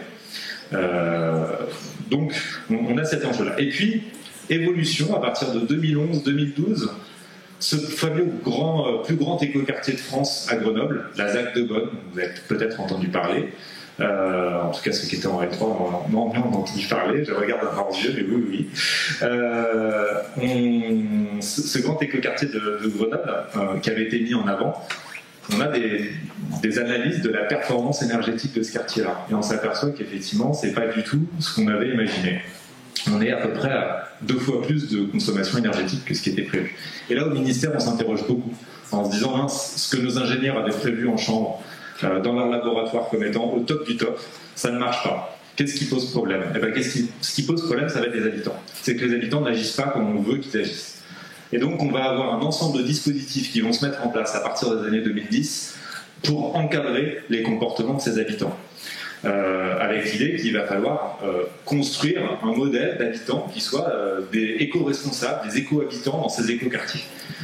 Et donc, ça va donner lieu à un ensemble de dispositifs assez intéressant, en même temps très drôle à analyser, des bandes dessinées où on va nous expliquer de manière assez infantilisante la manière dont il faut se prendre sa douche. On va toucher à l'intime, très souvent on va toucher à l'intérieur du logement, à l'intimité, comment est-ce qu'il faut vivre dans son logement. Et puis on va dire aux personnes, la première phrase des carnets d'écoquartier de Bretigny-sur-Orge est intéressante. Comme vous le voyez, tout a été fait pour que vous y sentiez bien, donc c'est parfait, c'est un écoquartier parfait. Voilà pourquoi, à notre tour, nous vous demandons d'être éco-citoyens. Donc c'est à vous, individuellement, d'agir pour que l'écoquartier soit réellement durable. Et donc, d'ailleurs, un des discours du ministère va être de dire que ce n'est pas le quartier qui est durable, ce sont les habitants, c'est les pratiques des habitants.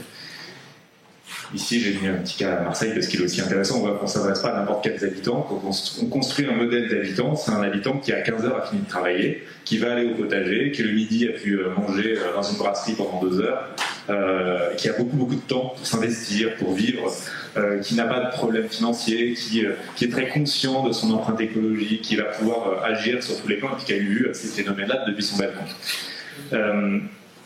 Cet ensemble d'éléments assez intéressants, tel qu'on l'a analysé nous, c'est des formes de responsabilisation individuelle des habitants, c'est-à-dire qu'on va pointer que la durabilité dépend des pratiques individuelles. Et elle va totalement nier ce qu'on appelle, en langage un peu sociologique, la condition sociale des pratiques, c'est-à-dire que les pratiques, elles ne viennent pas de nulle part. Elles viennent de notre condition, de nos trajectoires, de notre disponibilité temporelle, psychique à agir, de nos capitaux, et tout ça va être nié au profit d'un modèle, d'un habitant qu'on va chercher à imposer. Et on va avoir des dispositifs aussi physiques d'imposition de certaines pratiques et de contraintes d'autres pratiques, la réduction du nombre de places de stationnement, des dispositifs d'alerte dans les logements quand on dépasse un certain seuil de température, etc., qui va s'adresser aussi bien au cadre qui est dans son logement uniquement après le travail, alors celui qui est à 15h, il y est tôt, mais aussi au chômeur qui, lui, pour le coup, y est toute la journée, ou a des problèmes de santé, et donc a des besoins différents. Donc ce qu'on peut analyser, là c'est un peu la conclusion, c'est qu'on a, j'ai un peu tracé dans ma présentation, mais on est face à des projets qui sont techniques. On a un rabattement très fort de la durabilité vers des aspects techniques et très normatifs dans les manières d'habiter. Ce qui est mis en avant, c'est les questions d'expertise, une expertise technique qui ne peut pas être discutée ou difficilement discutée. Donc la participation, on a fait un travail avec une collègue d'analyse des dispositifs de participation dans les écoquartiers qui est censé être un élément fort du développement durable. Et finalement, on trouve très peu de quartiers dans lesquels il y a une démarche particulièrement intéressante. La plupart sont des démarches qui vont être finalement la diffusion d'éco-gestes. Comment est-ce qu'il va falloir habiter dans le logement ? On a très peu de discussions sur qu'est-ce que l'on veut comme ville durable, qu'est-ce que l'on veut comme écoquartier. Très peu de projets qui aient des initiatives même dans les marges de ce que l'on connaît aujourd'hui, intéressantes, d'habitat participatif ou d'éléments un peu différents en termes d'intégration de l'agriculture urbaine, etc. Finalement, on reste dans du commun. Un peu différent, avec des performances un peu meilleures, mais on est dans du classique. Et puis, c'est ces enjeux de performance, d'innovation, d'attractivité qui perdurent. Les usages et les usagères sont perçus avant tout comme des contraintes, puisque c'est à cause d'elles et eux qu'on a de mauvaises performances, donc il va falloir transformer ces personnes-là. Et puis ça vise à reproduire des rapports de domination. On voit qu'on individualise des responsabilités, donc on ne prend pas en charge la question des inégalités. C'est en fonction de votre responsabilité personnelle que vous allez avoir telle ou telle performance, que les usages sont mis à l'épreuve au quotidien. Pour certaines catégories sociales, ça ne pose pas forcément de gros soucis d'avoir quelques contraintes. Pour d'autres, ça commence à devenir très embêtant, notamment en termes de... quand vous passez beaucoup de temps dans votre logement, quand vous avez des problèmes de santé, on a une dimension genrée, on reviendra peut-être dessus dans les échanges, mais qui est très forte finalement. Ces contraintes s'adressent dans le logement et donc renforcent très fortement la charge mentale des femmes qui vivent dans le logement. Et puis on a une invisibilisation et des formes de relégation des classes populaires qui sont très importantes, puisque le modèle d'habitants qu'on vise, vers lequel on a produit notre quartier, est celui des classes supérieures, et des classes supérieures qui sont ouvertes et conscientes de leur impact sur l'environnement. Donc la question qu'on va poser, mais je ne vais pas y répondre, comme ça on laissera la discussion ouverte, c'est finalement qu'est-ce qu'une écologie populaire, qu'est-ce qu'une écologie qui s'adresse, qui prend en compte, qui fait avec des catégories populaires. Et puis on a une illustration à droite qui répondra peut-être un tout petit peu à la question. Finalement on a aussi des luttes contre ces écoquartiers, puisqu'on a des perceptions de l'écologie, de la manière dont l'écologie peut s'intégrer dans la question urbaine, qui sont assez différentes. Et là, dans l'image que vous avez, c'est finalement est-ce qu'on va construire un écoquartier sur ce terrain-là ou prendre en compte les pratiques existantes. Un des éléments dont je n'ai pas parlé, c'est que la plupart des écoquartiers, c'est des quartiers neufs. On prend très peu en compte la ville existante, les usages existants, les habitants existants, et on va produire plutôt un modèle parce que c'est beaucoup plus visible, attractif et rentable pour les acteurs qui vont investir.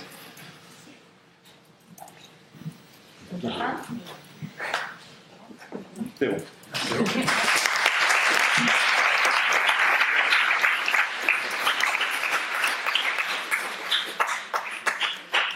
Eh ben, merci pour cette riche conférence à deux voix qui fait écho, je pense en tout cas pour les étudiants au cours qu'ils ont. Vous voyez le lien avec les cours d'économie urbaine, de sociologie urbaine notamment.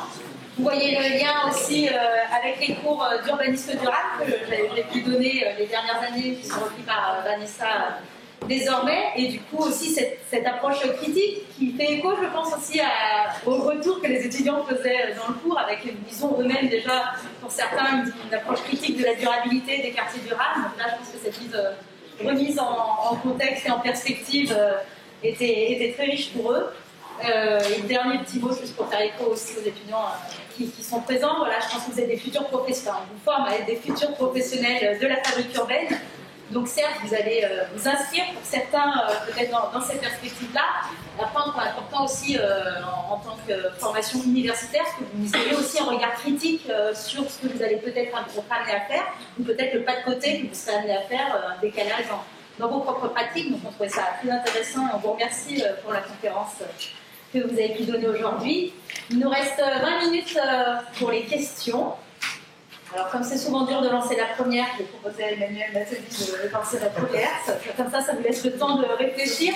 Mais on compte sur vous voilà, pour réagir, pour questionner les intervenants avant qu'ils repartent prendre leur train. Donc, on s'arrêtera par contre à 7. Donc, à mon tour, je serais très bref d'abord pour le prolongement du propos tenu par Émile, vous remercier tous les deux pour la qualité de votre propos. Je trouve que c'est une très belle participation finalement à la construction d'un discours critique sur le développement durable. Ce qui est vraiment appréciable en fait, dans votre propos, c'est comment vous inscrivez le développement durable finalement dans un continuum qui n'est pas autre chose que des évolutions d'un seul et unique modèle qui est le modèle capitaliste appliqué à la production urbaine. Donc je trouve que mettre ça en exergue, ça permet de renouveler le développement durable est censé changer, de conduire interroger ou réinterroger finalement le sens que l'on peut donner à la transformation au vu de ce que ça permet de faire perdurer. C'est la transformation pour que le modèle perdure. Donc ça, c'était le premier des points que je voulais mettre en exergue. Le second, c'est que, là encore, dans le prolongement de ce qu'Éline a pu dire, c'est comment, quelque part, je trouve que votre conférence, en tout début d'année, c'est une excellente entrée en matière, finalement, pour des étudiants qui sont en première ou deuxième année d'un master d'urbanisme. Ça montre comment, en fait, tout ce qui est enseigné, quelque part, ça doit être mis en perspective avec, comme interrogation de toile de fond, ce que vous nous avez extrêmement bien présenté durant cette heure et demie d'exposé. Après, vous allez voir venir. La conférence s'inscrit en fait dans une chaire qui interroge finalement la place, le rôle des sociétés civiles, donc de l'implication citoyenne dans les changements et les mutations qu'on peut observer aujourd'hui. Donc, quelque part, ma question va à partir de la conclusion que François, tu viens de faire à l'instant, c'est au regard de ce que vous avez pu dire, du développement durable ou des écoquartiers de manière plus spécifique, c'est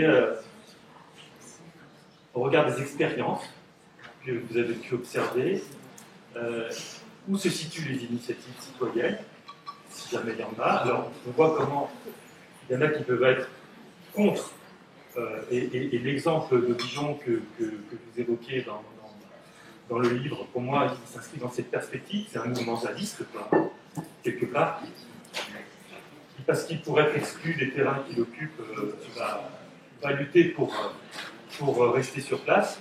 Et puis après, il y a peut-être aussi, alors ça c'est du coup la question que je vous pose, c'est dans les écoquartiers aujourd'hui qui fleurissent, est-ce que vous repérez des pratiques habitantes qui quelque part cherchent à contourner ou pervertir ce qui a été initié?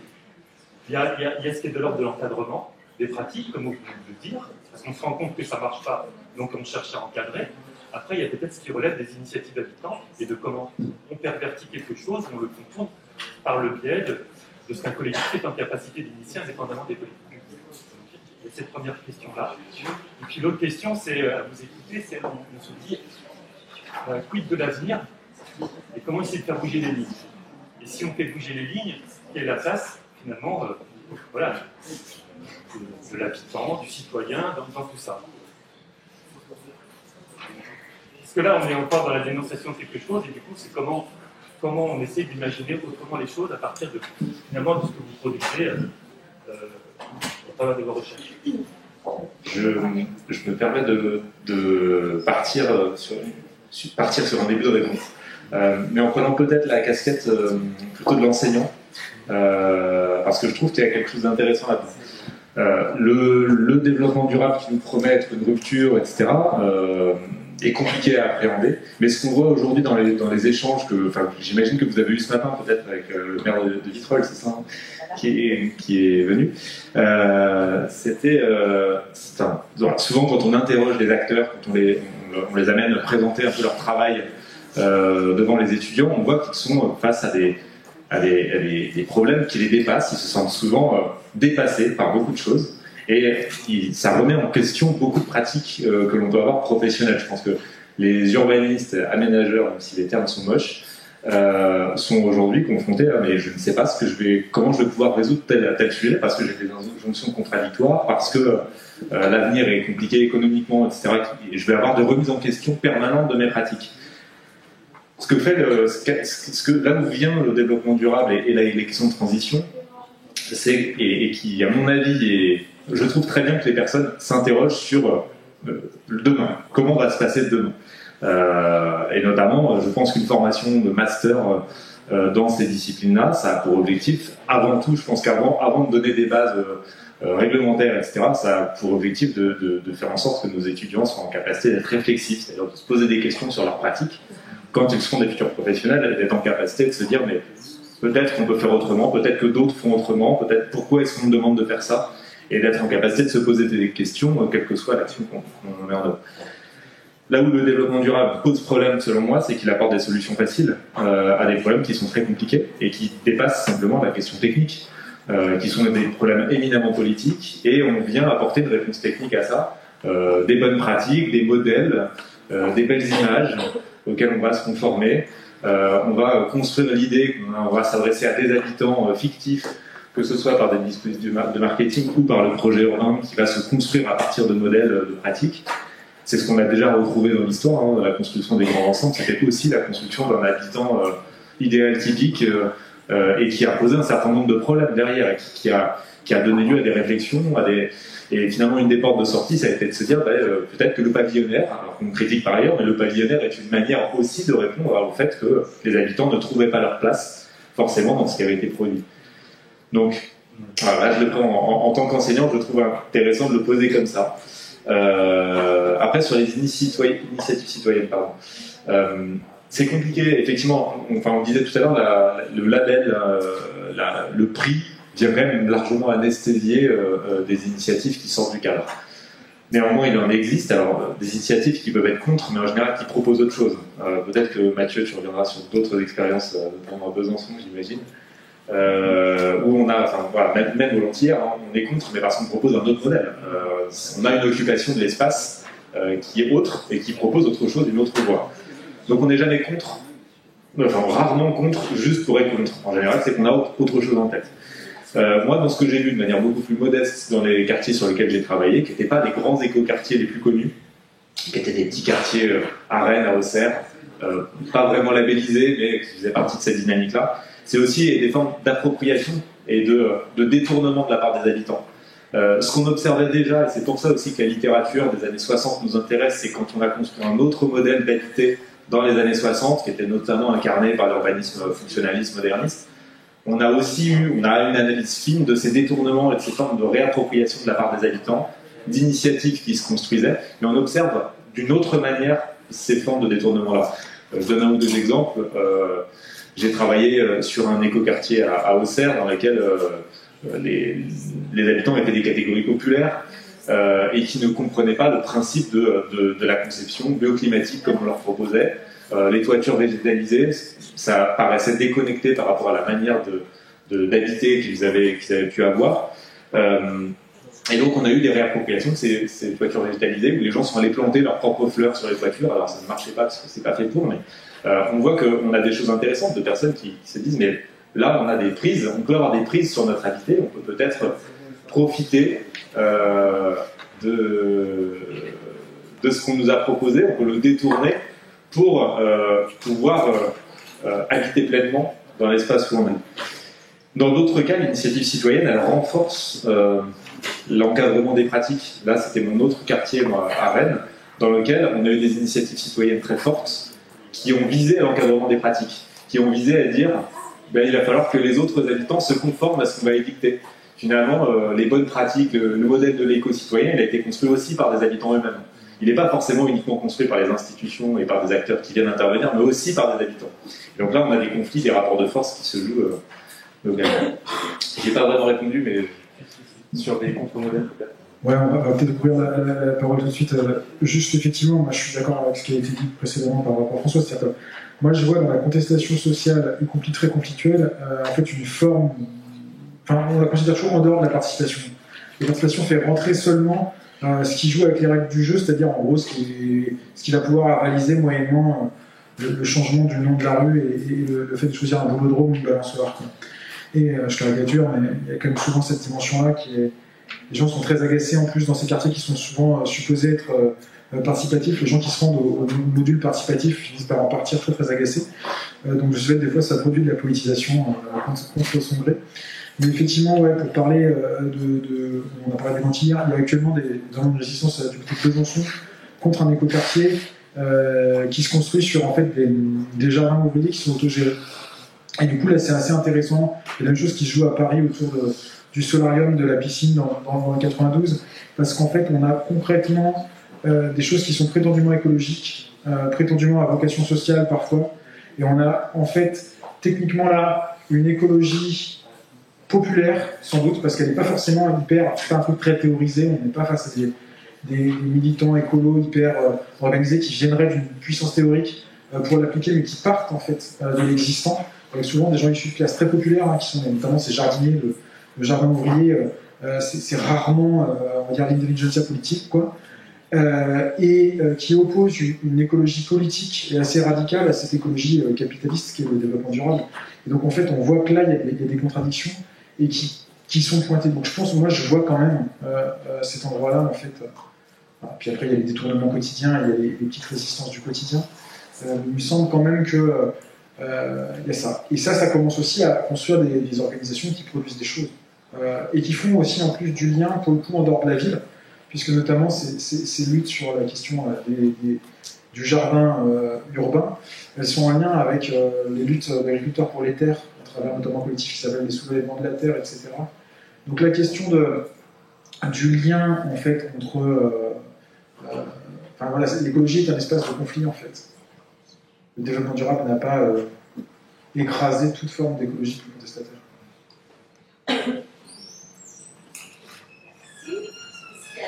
D'autres questions des étudiants? Je sais que c'est la fin de journée, vous avez beaucoup de conférences. Oui, j'avais une question, parce qu'en fait, ça fait une dizaine d'années qu'on voit en fait plein d'initiatives d'urbanisme transitoire, justement, qui accompagnent souvent des projets, par exemple, d'éco-quartiers, des gros projets immobiliers. Et je voulais savoir ce que vous en pensez. Est-ce que vous trouvez aussi que ça participe justement à cet aspect greenwashing et gentrification en fait, des quartiers? Alors c'est toujours cette position un peu bête, hein, mais qui est de s'exprimer sur des sujets sur lesquels on se sent compétent.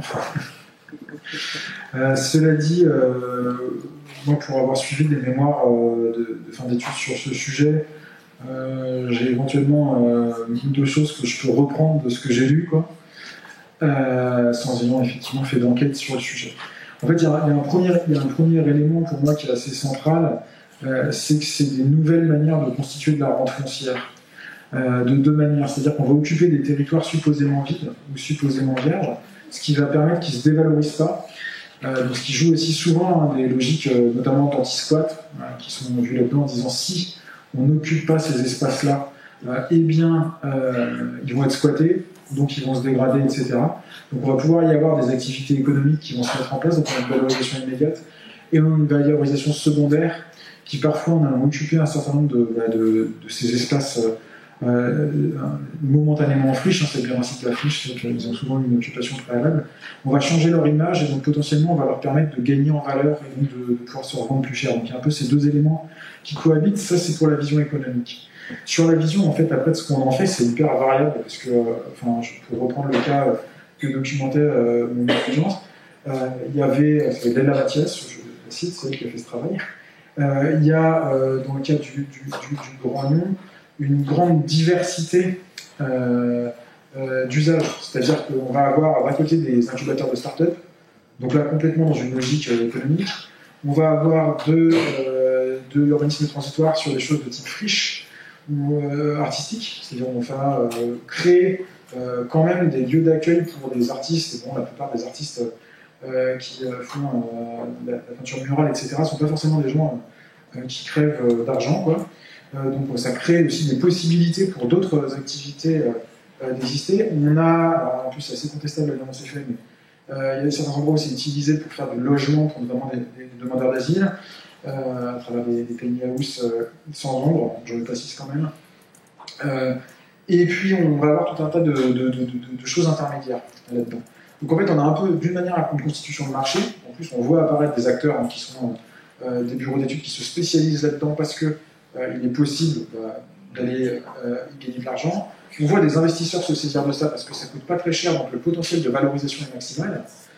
Et en même temps, à pas mal d'égards, ça ouvre des prises pour des acteurs économiques fragiles, quoi, qui ne seraient pas capables de se loger dans un immeuble de bureau classique ou de louer une galerie en ville pour des gens qui payent, ou de développer un commerce de type, je sais pas, après d'où je travaille, il y a une espèce de friche où on peut aller boire des bières et jouer à la pétanque, tout simplement. Mais du coup, d'un autre côté, en même temps, ça repousse un certain nombre de populations qui iraient via des dispositifs de squat. Et après, la dimension écologique de ce truc-là, elle est difficile à établir puisqu'elle est hyper variable d'un point à l'autre.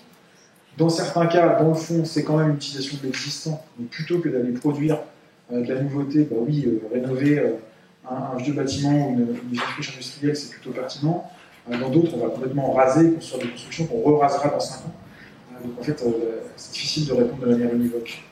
Parce que les choses sont rarement univoques, parce que là, on fait des présentations en essayant de couper les choses, mais c'est vrai qu'on... Notamment, je pense que ce qu'on a essayé de faire avec le livre, en partant d'exemples, c'est aussi de montrer que les choses sont compliquées, quoi. Enfin, compliquées. À la fois, il y a des choses qui sont extrêmement simples, on fait souvent des montagnes, c'est tout un discours aujourd'hui de dire les choses sont complexes, vous ne pouvez pas agir dessus, c'est d'ailleurs un discours qu'on oppose beaucoup aux habitants dans le cadre de la participation. En disant qu'il faut être des experts pour comprendre ce qui se passe. En général, non, mais enfin, en tout cas, les choses sont rarement complètement univoques, il y a toujours en fait des interstices. Ça ne répond pas du tout à votre question. Je vais rajouter 5 secondes, simplement, ça dépend de ce qu'on veut y faire. En fait, l'urbanisme transitoire, c'est un dispositif. Pourquoi ?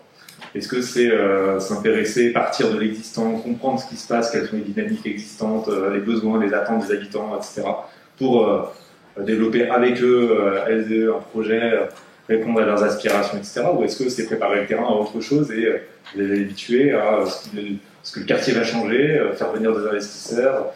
En fait, tout dépend de l'objectif. C'est aussi le sens de notre présentation là, c'était de se dire, derrière le développement durable, il faut interroger les objectifs, qu'est-ce qu'on cherche à faire en bout de chaîne. Et après, on peut interroger le dispositif pour voir s'il est intéressant ou pas. Donc voilà, derrière urbanisme transitoire, urbanisme tactique, etc., ça donne envie, c'est souvent un côté un peu excitant aussi. Hein. Il y a des choses qui peuvent être, ou qu'on peut trouver pas du tout excitantes, je ne sais pas. Mais ça dépend vraiment de ce qu'on cherche à faire en bout de chaîne, à quoi ça sert.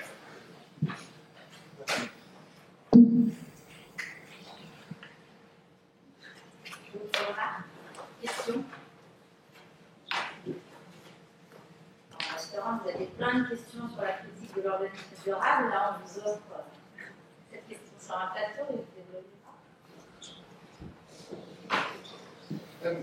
Je me demandais si c'est vraiment possible d'imaginer un modèle durable, sachant qu'on reste sous une économie libérale et capitaliste comme on est aujourd'hui. Est-ce qu'il y a vraiment la possibilité d'imaginer une façon de meubler les villes durablement, entre guillemets, en ayant toujours cette pression foncière économique? Je vais répondre non. C'est-à-dire... Oui, non, mais enfin, effectivement, aujourd'hui, on a des problèmes qui sont quand même... on parle beaucoup de valeur, la valeur d'usage, etc., mais c'est la valeur économique qui écrase tout le reste, de manière quasiment systématique. Ensuite, la question, c'est comment on imagine notre futur. Moi, je crois assez peu au fait que l'économie de marché réponde toujours au problème de l'économie de marché. D'un autre côté, je ne crois pas non plus que le capitalisme va s'écraser sous ses propres contradictions. C'était la promesse du marxisme, ça n'a manifestement pas eu lieu. Et on a plutôt tendance à démontrer, y compris dans ce qu'on raconte nous, que l'organisation économique se renforce de ses propres contradictions. Et par contre, on se pose la question quand même. C'est-à-dire, le risque qu'on a même en disant on produit un bouquin pareil, c'est les gens vont le lire, vont piocher dedans, etc. Et puis en fait, ça donne une impression de rouleau compresseur, quoi. Genre, il y a des raisons alternatives. Et c'est pas du tout ce qu'on a envie de produire. Parce que, quand même, il se passe des choses. Et cet ordre social-là, il est quand même contesté à un certain nombre d'endroits par des initiatives qui sont très différentes, qui vont aller de choses, on va dire, relativement de l'illégalisme le plus complet, donc l'occupation, le squat, etc., jusqu'à des choses qui essaient de jouer dans les marges en modifiant ce qui peut l'être, notamment en passant par l'action juridique, en passant par la question de l'accession au pouvoir, parfois, la question du municipalisme se repose avec une nouvelle actualité aujourd'hui, même si les exemples des grandes villes espagnoles n'ont pas été très concluants. Mais il y a des questions qui se posent de ce point de vue-là. Il y a la question aussi de comment on s'organise pour résister par rapport à ça. On voit qu'il y a des mouvements pour le relogement de différentes manières, qu'il y a des associations de locataires qui s'organisent quand même pour défendre des intérêts qui ne sont pas ceux, en tout cas, de la classe dominante. Donc il y a quand même des choses qui existent. Aujourd'hui, pour autant, il y a quand même une chose qu'on peut dire, c'est que la question urbaine, elle est assez peu politisée, quoi, curieusement. C'est-à-dire, si on la situe dans les deux enjeux de travail, hein, qui sont un petit peu donc, la production de ces espaces, donc notamment la question du logement, ou la question des mobilités, elles sont peu politisées. Elles sont peu politisées principalement sur deux plans, c'est-à-dire qu'on voit peu de mouvements sociaux autour de ces choses-là. En tout cas, en France, il n'y a pas de mouvements sociaux sur la question du logement, par exemple. C'est le premier poste de dépense des ménages, et il n'y a pas de mouvements sociaux sur ces choses-là. Ça ne s'organise pas comme ça. Et ce n'est pas des sujets de discussion aux élections, y compris locales. Et nationalement, la question du logement n'est pas abordée, en fait, elle est complètement écrasée par la question de la propriété, à travers, on s'en rappelle notamment, le plus récent, c'était Nicolas Sarkozy, hein, qui a fait campagne beaucoup sur la question de la propriété en 2007, mais c'est toujours un truc qui revient. La question des mobilités, c'est un petit peu pareil, quoi. Elle est débattue une fois de temps en temps, mais c'est pas structurant, alors que c'est les premiers budgets des collectivités territoriales, évidemment que la domination automobile structure de fond en comble l'organisation de nos territoires, y compris dans les cœurs urbains qui, eux, voient de moins en moins de véhicules circuler. Mais en tout cas, par exemple, le lien production de l'espace, mobilité, écologie, il est rarement fait. Enfin, je veux dire, à part dans des travaux de recherche que personne ne lit, mais en tout cas, sur la sphère politique, il est assez peu présent. Donc, sans dire que j'ai répondu, mais j'ai dit non, je ne pense pas qu'on puisse, complètement, si on ne sort pas de la logique de l'accumulation et qu'on ne remet pas en cause la question de la propriété privée, il y a des endroits où ça bouge. Par exemple, sur la propriété privée, ça bouge. C'est-à-dire qu'il y a quand même un certain nombre d'acteurs qui s'organisent aujourd'hui pour remettre en place des typologies non seulement de propriété collective, mais de propriété gérée un petit peu différemment pour, en fait, sortir un certain nombre d'espaces, notamment de la possibilité de la spéculation, etc. Mais si on ne s'attaque pas fondamentalement à ces deux points-là, c'est quand même assez difficile d'envisager des choses. Et ça ne veut pas pour autant dire qu'en fait, tout se vaut, quoi. C'est-à-dire, il y a quand même des choses qui sont meilleures que d'autres, quoi. Et donc, il y a quand même des aménagements à la marge qui fonctionnent. Je veux dire, je ne crois pas qu'il y ait un potentiel révolutionnaire dans le caractère de plus en plus cyclable des villes contemporaines. Cela dit, ça produit quand même un apaisement de l'espace public qui est donc moins hostile aux piétons, moins hostile aussi aux populations fragiles. Je pense aux enfants. La ville et les enfants aujourd'hui, c'est un truc, quoi. Si vous êtes gamin, c'est pas simple, quoi. Qui produit des choses où on a une pollution d'air qui est moindre. Enfin là, ça produit un certain nombre de choses. Et en même temps, ça reproduit tout un tas d'inégalités déjà préalables. En fait, on pourrait rejouer le même sketch sur la bicyclette en ville. C'est quand même des choses qui bougent, quoi. Voilà, je suis encore perdu. Je vais rajouter juste 10 secondes, mais vraiment 10 secondes. Moi, je crois dans le doute que certaines contradictions visibles entre les questions environnementales et le capitalisme font émerger. Et il y a des acteurs qui doutent aujourd'hui. Alors, on leur propose des modèles tout faits, mais du modèle à l'application, il y a des choses qui ne se passent pas bien. On voit que ça ne marche pas. Donc, dans ces anfractuosités-là, il peut se passer des choses. Ça dépend de la manière dont on les regarde. Moi, aujourd'hui, je travaille, alors du coup, je fais plus de 10 secondes, mais je travaille sur le littoral d'Occitanie, qui est amené à être sous les eaux dans finalement assez peu de temps. Hein, dans 20-30 ans, on a des zones entières du littoral qui vont être sous l'eau. Et pour autant, c'est des endroits où le prix de l'immobilier continue d'augmenter de manière dingue. Et les acteurs locaux s'interrogent pourquoi est-ce que ça continue d'augmenter. En fait, ils se reposent la question de la rente, ils se reposent la question de la propriété privée, alors qu'ils ne se l'étaient jamais posé jusqu'à présent. Donc, dans les contradictions, se passent parfois des choses. Tout dépend de la manière dont les questions sont posées. Absolument, je suis d'accord avec ça. C'est un peu plus positif en se disant que c'est pour ça que tout à l'heure je disais la question, à mon avis, de l'université, de la formation des producteurs de la ville est importante. C'est qu'il faut être en capacité de se poser les questions. C'est avant tout ça. Et de savoir regarder les choses et de se dire je vois quelque chose de bizarre, il y a une contradiction là, mais pourquoi? Quel est le fond de ça? Et quelle leçon en tirer?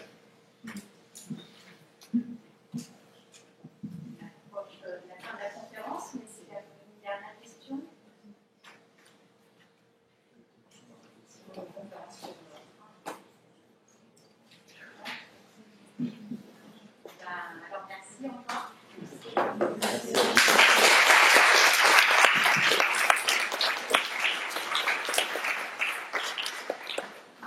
C'était une très belle conclusion. Bravo.